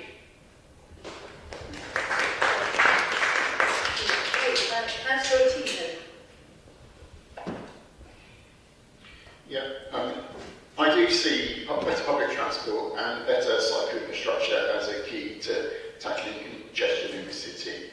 But that's my primary objection. That infrastructure, as we just heard from Rosnia, doesn't exist in many parts of the city. Like Rosnia, I represent Northfield Brook Ward, which mostly covers the Greater Leeds area at the furthest extent from the city centre and furthest from many of our services needed by the residents. Greater Leeds lost the 3A bus service last year that wound its way around Greater Leeds, past 2 old people's homes and the houses of many elderly and vulnerable people's homes that would connect them with county centre and city centre. The decision made by the bus company, but the previous county administration did nothing. They left elderly and vulnerable residents with the only option of crossing the unsafe 40 miles per hour, if you are very lucky, Grenoble Road to get to and from the new bus stops. They showed their commitment to public transport by doing nothing, not putting in safe crossings of Grenoble Road to these not even islands in the middle of the road. In fact, worse than doing nothing, the previous administration actually opposed and stopped the excellent budget amendment of my county colleague, Mardia Sunderland, who proposed a subsidised minibus route around Greater Leeds to connect to county centre and then on to the city centre. The county administration opposed this subsidy. Norfolk is the ward with the highest degree of deprivation in the county, but they oppose this. This is not a county administration committed to public transport. One elderly resident of Acacia Avenue told me that he felt that he had been forced back into using his car because of the lost bus service. If you live in Blackburn or Greater Leeds, segregated cycle routes end at the Ring Road. I question whether this county administration really are committed to active travel when they leave Leeds residents having to cycle into the city along Waddington and Garsington Road, a road full of huge lorries and heavy goods vehicles. There is space for a segregated cycle lane on the pavement, but it hasn't been put in by the county. They don't seem interested in the city beyond the Ring Road. The alternative route along Blackburn Leeds Road does have a cycle path off the road next to the pavement, but as like last year, the hedge that the county own is once again overgrowing the footpath, meaning that pedestrians have to walk into the cycle route, therefore making the cycle route not a segregated route. It's these key things that the county need to focus on. Public transport that gets residents to the places that they need to get to, and cycle routes that are accessible for all of those in the city. I can't support the congestion charge proposal, so I will be supporting this motion. I would point out that it was not talked about in Lib Dem literature at the election, which would have been a real consultation. It's been imposed on areas that the Lib Dems had no representation in. It's a regressive tax. The wealthy will just pay the fine. Residents have lost faith in the word consultation, or that there will be any genuine trial in this matter. The charging points are not being looked at individually. There will be particular problems for residents of Lye Valley, Wood Farm and Temple Cowley, who will be forced to take a much longer indirect route because of the proposed charging point in Holloway. Please support the motion and oppose this congestion charge.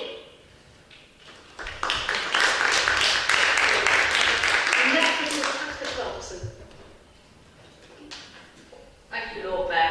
I'll start just by clarifying a couple of points. Firstly, in terms of people changing their positions, I've been consistently against congestion charging for a number of years, and I've gone public about my concerns about things like LTNs, traffic filters, so I haven't changed my mind at all. Secondly, on Councillor Smotham's point, I'm against congestion charges, but I do believe that climate change is real and one of the greatest threats to humanity. Point out also that the vast number of parking spaces in Oxford are in Headington. And so where you've got parking spaces, people are going to drive there. And as Richard pointed out about the problems of Marsh Lane being at capacity, what we will see, as he has pointed out, is you will see a shift of traffic from the relatively wide non-residential road of Marston Ferry Road onto Marsh Lane, but also onto Oxford Road, which is the main bus route, a lifeline for lots of elderly people at the top end of the village. So the few minutes benefit that buses might get on Marston Ferry Road will rapidly be lost in the narrow residential road with chicanes through the village. So you will simply displace traffic. There will be no reduction in congestion. People have said, well, what are your other suggestions about congestion? What I've been saying for years is we should do what other cities have done and have distribution hubs on the outside of the city and some sort of consolidation.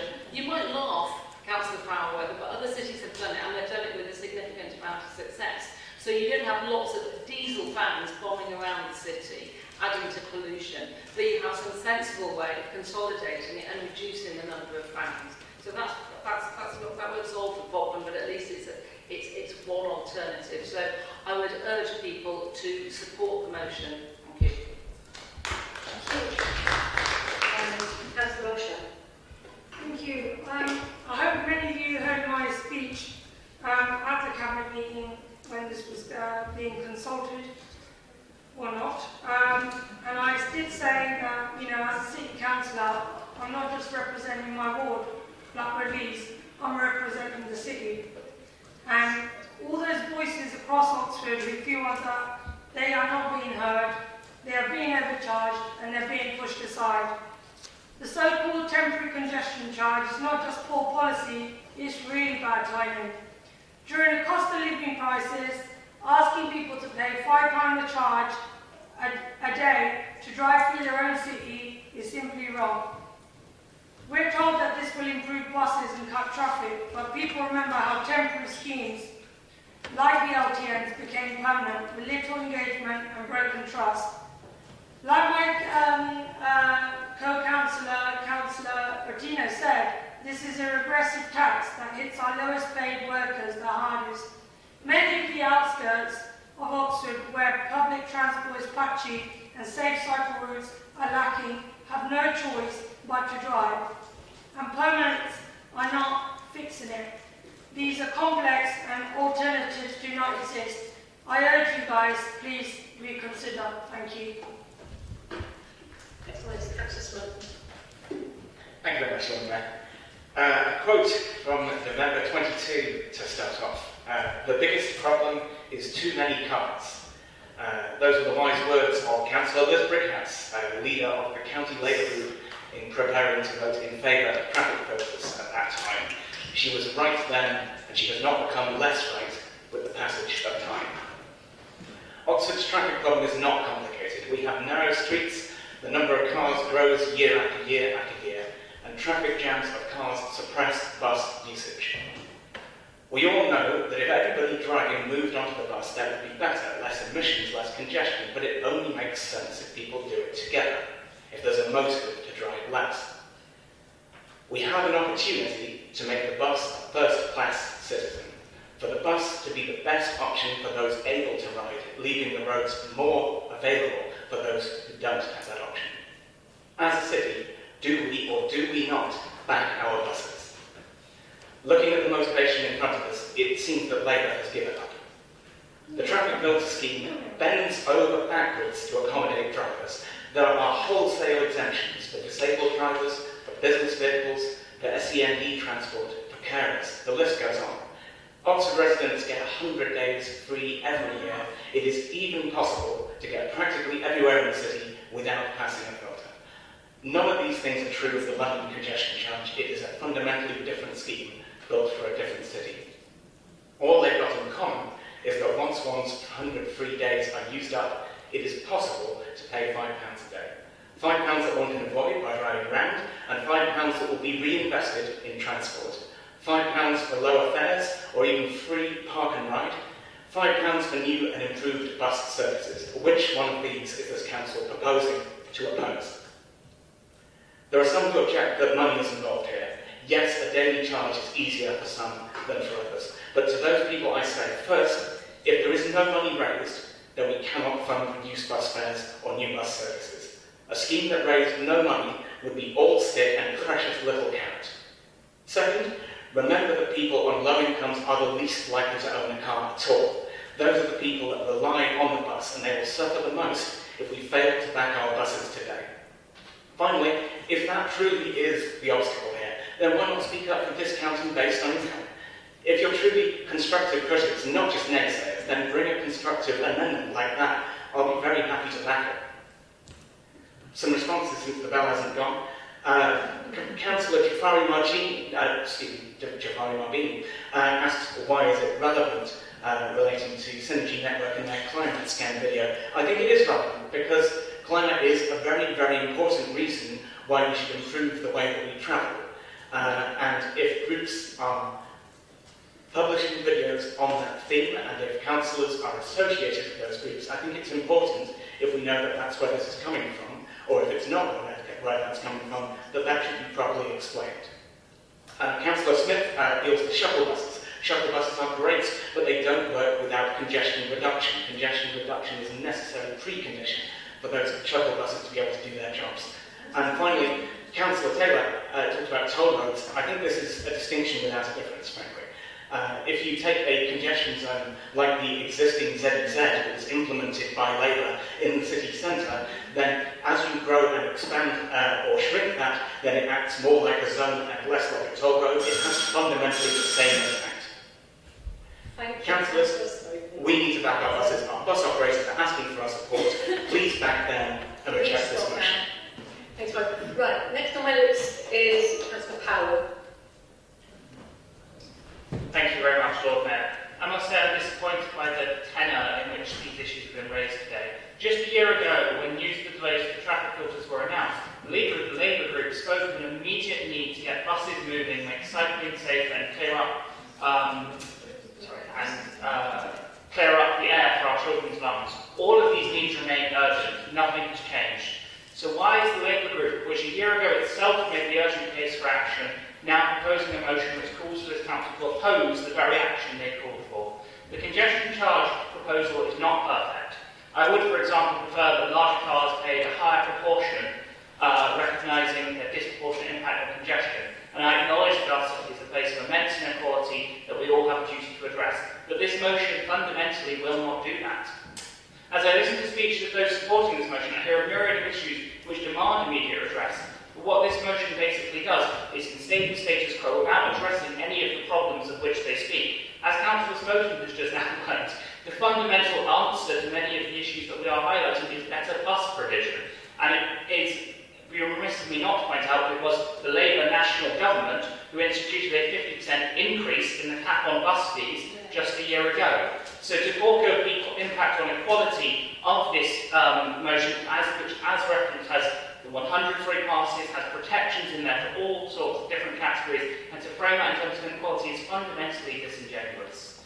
This is an issue of social justice, absolutely, but the reality is that solutions to many of the problems we face end up stuck in the very congestion of the private cars, which this motion calls for us to continue. The reality, of course, is that looking at the Department for Transport's evidence review on car ownership, those least likely to own a car are the elderly low-income groups and young low-income groups. Specifically, 37% of UK households on the lowest income do not have access to a car, and none of them would be helped by passing this motion.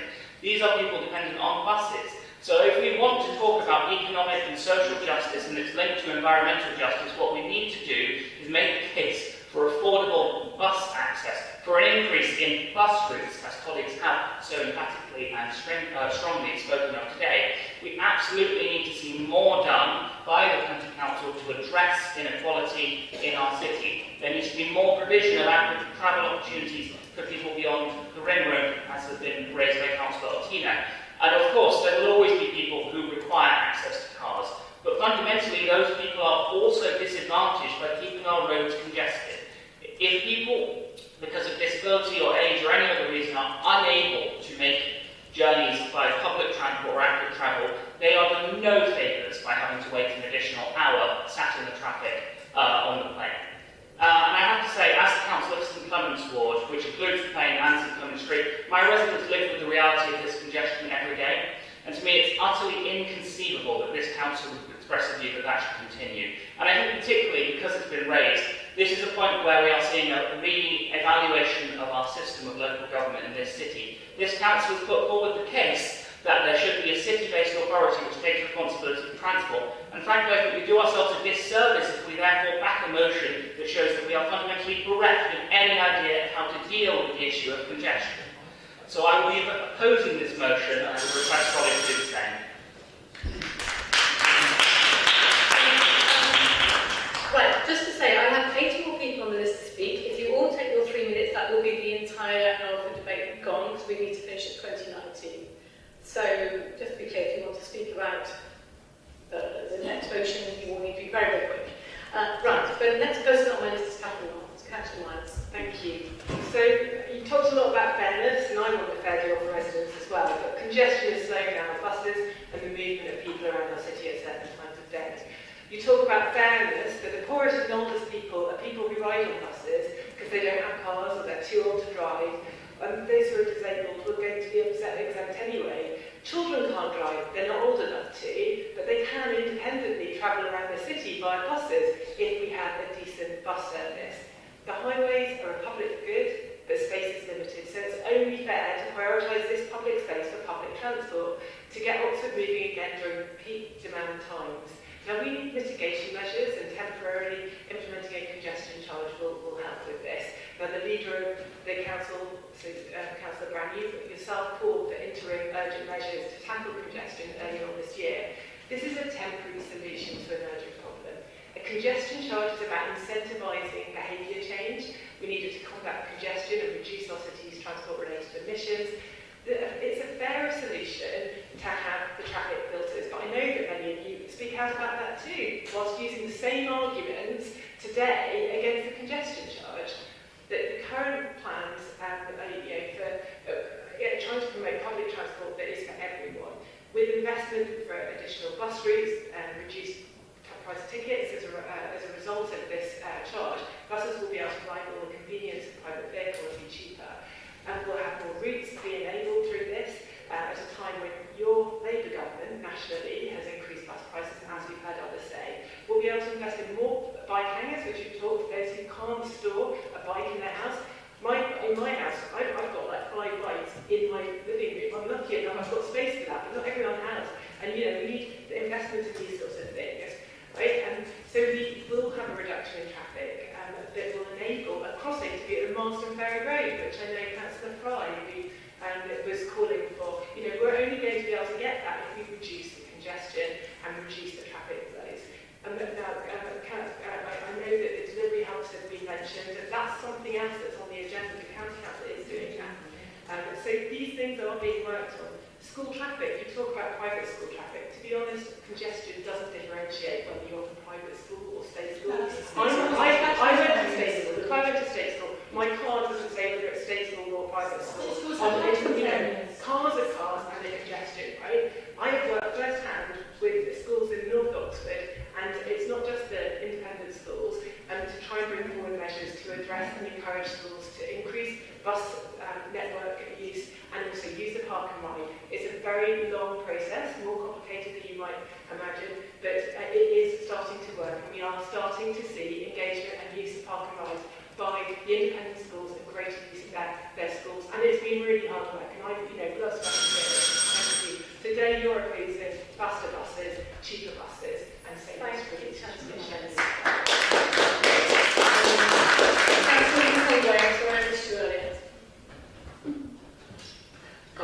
Thank you so much. It's unlikely of me, but today I'm going to attack Councillor Mamos, Smoton, and Power. I thought you had given long speeches, but why more than 3 minutes trying to defend something that you believe in it to work? I'm not going to spend that much time. I'm going to say the facts, and the facts here is I'm a small business champion. City Council Small Business Champion, and I've been talking to small businesses, and this is their feedback. They feel they are not being engaged enough. There's exemption for them, but there's effect for those people who want to actually shop from the businesses. Now, there are a lot of things that makes a business fail. For example, cost of living crisis, changing of customer behavior, shopping online. But this will actually add on to that. That's my first point. And my second point, and this is crucial, is the process and the way the consultation is done. Now, people, they don't understand how the decisions are made, how who's the utmost decision maker. When this consultation is concluded, what is the county council going to do with those results? So if there's a clear message to residents, to everybody, that the decision maker in this case will be the cabinet, and cabinet member that would change the program altogether. So I will support the promotion. Thank you. Yeah. Thank you. Councillor Powell. Thank you. Lord Mayor, I will try to put a few of the matters of fact here. First, speaking to resident, I have spoken to resident and did the resident survey, got the results, and went to the county council, presented those when the traffic filters were discussed or approved by the cabinet. And there were some other city councillors here as well at that time. Labour supported the traffic filters that time, and although I can say I speak my mind, I'm not trying to tell the party line here, I fight the results of the resident of Headington at that time at the county meeting, but the Labour approved it. Labour introduced this LTN. I can point out and stand and see some of the faces who have sat into different meetings here in the City Council that this is the right time to introduce LTN and the traffic filters and removing some of the parkings in city and the all was done by Labour. Now, coming back to the Labour here, trying to double standards, and I can point out at this night, at this meeting, when you are saying this matter to a public speaker, that this is matter by county council, is not city remit. So is this a city remit about the congestion charge? You can't talk about the education of school because it's not city, but congestion charge. Now, I can see that Labour is only trying to prove the point, the loss they had in the county election, so trying to bring back their sort of reputation and U-turn the policy what they did in the county council. And also saying this county council introducing these permits and things on digital, which is very wrong, but what you're doing in city council, you're exactly doing the same thing. Are you giving the paper and introducing the paper, and I have spoken in Scrutiny and many of the meetings, people with no IT facilities, computers, they can't go online. What about the city council? Set up standard yourself. Don't just say county and try to prove the political point here.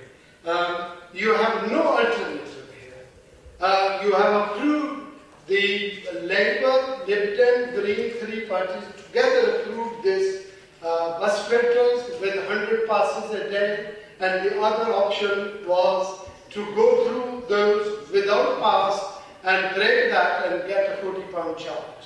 Or there is a new proposal now, you pay £5.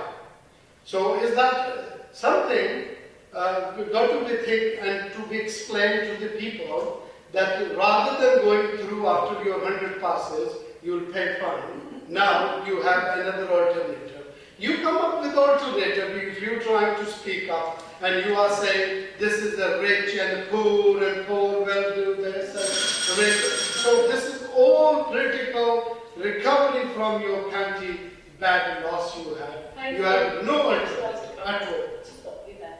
Thank you. Next on Councillor Wellington.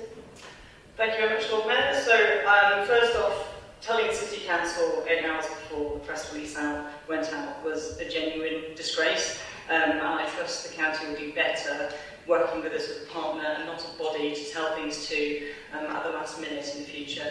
However, I don't want to break over existing ground, and instead I'm going to talk a bit about the ice rink.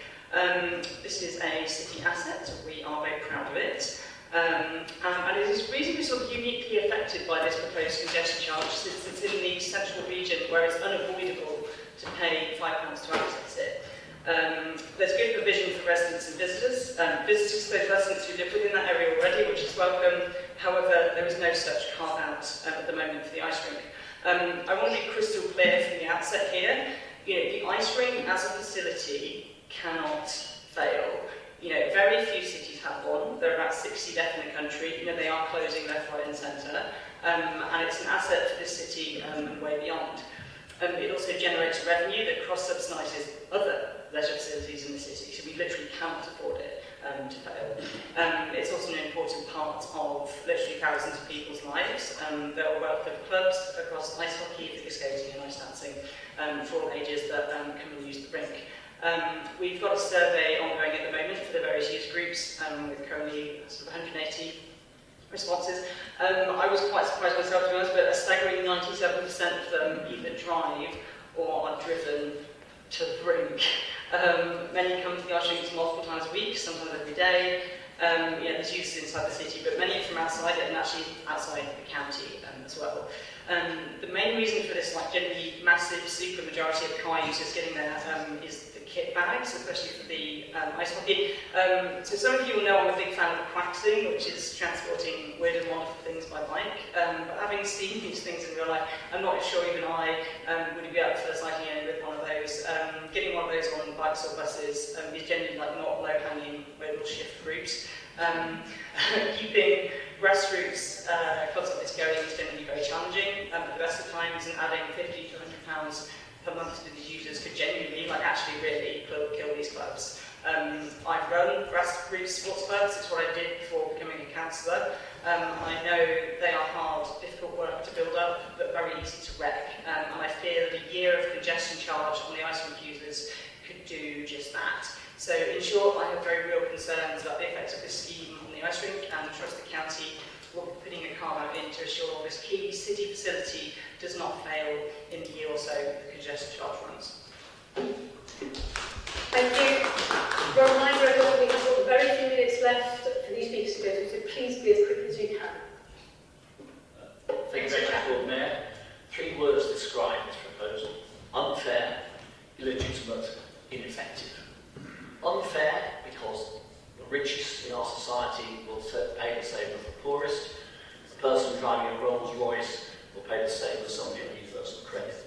Illegitimate because somewhere out of the ether, after the election took place, this scheme became public knowledge. It was not on the table during the election campaign, but I think that was a fundamentally dishonest thing to do. And it damages democracy and people's trust in institutions. And thirdly, it will be ineffective. It's a temporary stopgap scheme. It's a here today, gone tomorrow policy. And what it will mean is that rich people will be able to carry on, behave just as they are. And poor people will be forced to try and avoid paying the £5 fee. But let me give you an example of where they will go when they do that in my ward. They will avoid Marston Ferry Road at peak time. They will go on to Marsh Lane, which is already incredibly congested. And won't it be a wonderful irony for those who believe that this will help the bus service? The most important bus service for my constituency in North Wales is the 14. It has to go along Marsh Lane. So how can increasing congestion on Marsh Lane and the bypass be helping bus users in the way the proponents of the scheme point out? It's ill thought out, flawed, and frankly, it begs belief that it should be proposed. I would have more respect, actually, for the County Council if it just kept to its guns and said, we're going to bring the traffic filters in, we're going to bring them as fast as possible, and we're not going to try some stopgap policy to try and please the bus companies and other people that they need to please. So it's a terrible idea, it's damaging, it's going to undermine people's lives. Many of whom actually have no choice but to use their cars to go to work in my area of Oxford, to go to the hospital, to have their appointments, do all those things. There are no buses, and those buses are not going to magically materialise over the next 12 months. So in every way, this is damaging the poorest, the illest, those who can least afford it, and should be absolutely opposed. Thank you. Thank you. Thank you, Lord Mayor. I'll make a few observations if I can, listening to what's being said from the other side. Oxford is a beautiful city, it's a medieval city, and we actually had congestion problems and traffic problems reported in the 17th and 18th century in the High Street, our beautiful High. And I have to say, since the bus gates were put in, and Corn Market became pedestrianised, and Queen Street sort of pedestrianised, but not quite, so I still worry about buses going through and things. We do need to think about how we travel around our city. And it's been going on for centuries. I mean, there was one suggestion at one point that we had a dual carriageway put across Christchurch Meadow. And that was thrown out, thank heavens. So we have got increased car usage coming into the city, you're right. But we've had employment sites defended and not used for housing for quite a few years. I know there's a change in policy now, which is good, but I look still at sites which are protected employment sites and not used for housing, and I think they should have been. We talked, I think somebody was talking about having routes, cycle routes in fact, that people could use. And I would really remind him that the Garsington Road is actually being considered now for a safer route, and phase 2 is about to start. And if there is an overgrown hedge that means that pedestrians can't or cyclists can't use that route, please put them onto Facebook, not to Fix My Street, I apologise, Fix My Street, and then we'll get picked up, I'm sure. Use the references on Facebook that we know and have in my mind there. I do remember Councillor Tom Hayes, who's now an Labour MP, right? And he was very, very positive about doing something about congestion in our beautiful city. And he saw the light in that, he really did. He was a supporter and he urged the County Council to get on with the job. I can remember him sitting opposite me and saying, in this chamber, County needs to get on with the job and do it, and do something about congestion. This temporary congestion charge, can be avoided by so many groups. In fact, actually, in one of my residents' groups meetings, people said, actually, there are so many exemptions, is this temporary congestion charge actually going to work? Because there are so many exemptions. So if you're a carer, if you're a blue badge holder, then you are exempt from this charge, and you can go through it as many times as you can. You've also got 100 free passes. So we have got a lot of people coming in from outside the city that we have to think about as well too. And partly I think we do need to think about having better bus services. This is what it is. That's in our budget. Let's get those buses in place with the money that will come from the temporary charge. Thank you. And I think we're going to I think that has to be the last one, I'm afraid. I know there's one on each side. We have hands up. So I didn't see that. Councillor Munro, please go. If you can do it in 1 minute, 1.5 minutes, maybe 1.5 minutes, because we need to get to James to sum up. I'll be very quick. I think on both sides of the argument, we all agree that we need better bus services. So I thought really useful to know what the bus companies think about the congestion charge, because actually they're a really important stakeholder in this. So this from Luke Marion, the MD of Oxford Bus Company. I'll be quick. History shows that when a system is broken, it sometimes requires radical change to break free of the status quo. As both our population and private car ownership have grown steadily since the Second World War, traffic management in Oxford has seen the need for radical change several times. From the establishment of the world's first permanent park and ride site in 1973 to the pedestrianisation of Cornmarket and the implementation of the bus gates in High Street in 1999. Today, once again, Oxford finds itself at the peak of a congestion emergency that is strangling the city. It's detrimental to communities, businesses, education, tourism, the care sector and leisure. Luke's words, if nothing is done to seek to address the problem and achieve real behaviour change in how we all use the road network, then it will continue to gradually get worse and remain broken, which is why I, Luke Marion, MD of the bus company, welcomes Oxfordshire County Council's proposals to help alleviate congestion, and I applaud its bold approach. Thank you for being brief. Okay, instead, between you, you can have 2 minutes.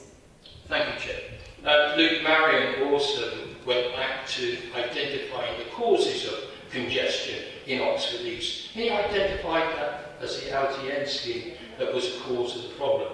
So I also think we have to go back and review that scheme and make it better for Oxford. I welcome Mike Rowley's, Councillor Rowley's comment that the transportation policy that the Labour group agreed to in 2021 isn't fit for purpose. We will support that. I'm glad he mentioned that. Also, Councillor Snowden, we applaud your comments on the ZEZ that is actually doing a magnificent job of removing some of the NOx gases in our city. And we're well under target, so I really do appreciate that. We come from Littlemore. We do not have a direct bus link to the jail. If we do want to go to the JL, we have a few options. We can go to the Red Bridge, park and ride from there, and take an hour journey to the JL. If you're with family and you have an injury or you're travelling to the A&E, that is going to present a problem. Yes, we agree with the Green Party that we do need a better bus service for all, especially for our outlying areas of Blackburn, Leeds, Cowley, Littlemore and Rose Hill. Those areas are in need.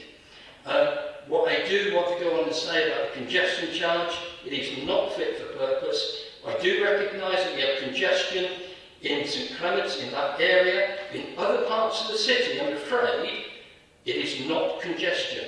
And as my Labour colleague has stated, it is more of a toll than any other. And referring back to Councillor Snowden's comment on Synergy, sorry, I don't know what you're talking about. I'm not a member of Synergy. Thank you. Thank you very much. Okay, Councillor Taylor, to you a couple of minutes to sum up, and then we will go straight to... Sorry. Oh, sorry. Oh. You haven't missed me again. That's really all the time we have left. Sorry, I didn't say it had to be between the two of you. So we would really like the opportunity to stay. We have timed out now. Sorry. Let's be democratic, please. No, I think we should be democratic about this. Well, if we do that, then we won't have time to vote. So I'm afraid we're going straight to Councillor Taylor. People from all parties have not been able to speak, so I think I've been unfair to everyone equally. James, please. Just to quickly refer back to the Synergy climate scan quote, climate change is real, and the opposition to the congestion charge that comes, there is some opposition to the congestion charge that comes from people who deny climate change. They are wrong. The council has also mentioned quotes from our county Labour leader, Liz Brickhouse, quotes from Susan Brown, and a quote from Tom Hayes about problems with congestion in the city. All of these seem to come across as some sort of gotcha. An acknowledgement that congestion is a problem is not a support for this scheme. Those are two completely different things, and I was quite disappointed that people kept trying to draw an inference between the two. Additionally, people have mentioned quotes from the bus operators. There's also other quotes from organisations that support active travel and cycling across our city in favour of the congestion charge. They are coming from the angle of wanting to reduce congestion. They do not look at it from a holistic approach. It is our responsibility as representatives of the city to look at it holistically and not just to simply oppose congestion blindly, try to solve congestion completely blindly. Councillor Smokeson talked about the County Labour possibly introducing a constructive amendment to the proposal. I know it would be more constructive if the county Lib Dem leadership had spoken to us and consulted with us on the proposal before it was announced, instead of telling us about it the day that it was proposed. That would have been considerably more constructive. Also, the other quote was, make buses a first-class vehicle. I was quite disappointed at this quote, especially as the Lib Dems and Greens opposed our amendment to the county budget that would have introduced the 3A back into Greater Leeds. But also, the congestion charge would make buses the transport for the poor and cars the transport for the rich. It's simply what it does. You would be making cars the first-class vehicle and segregating transportation along class lines. And I'll quickly wrap up just to say what you're seeing here is, all of us have mentioned how this will affect the working class. What you're seeing here is a great cry out from working class areas in opposition to this scheme. And I do really hope that the Lib Dem County leadership listens as we hopefully pass this motion. Thank you very much. Action speeches all round. Thank you, and apologies to those who didn't have time to speak. Can I now see all of those in favour of this motion?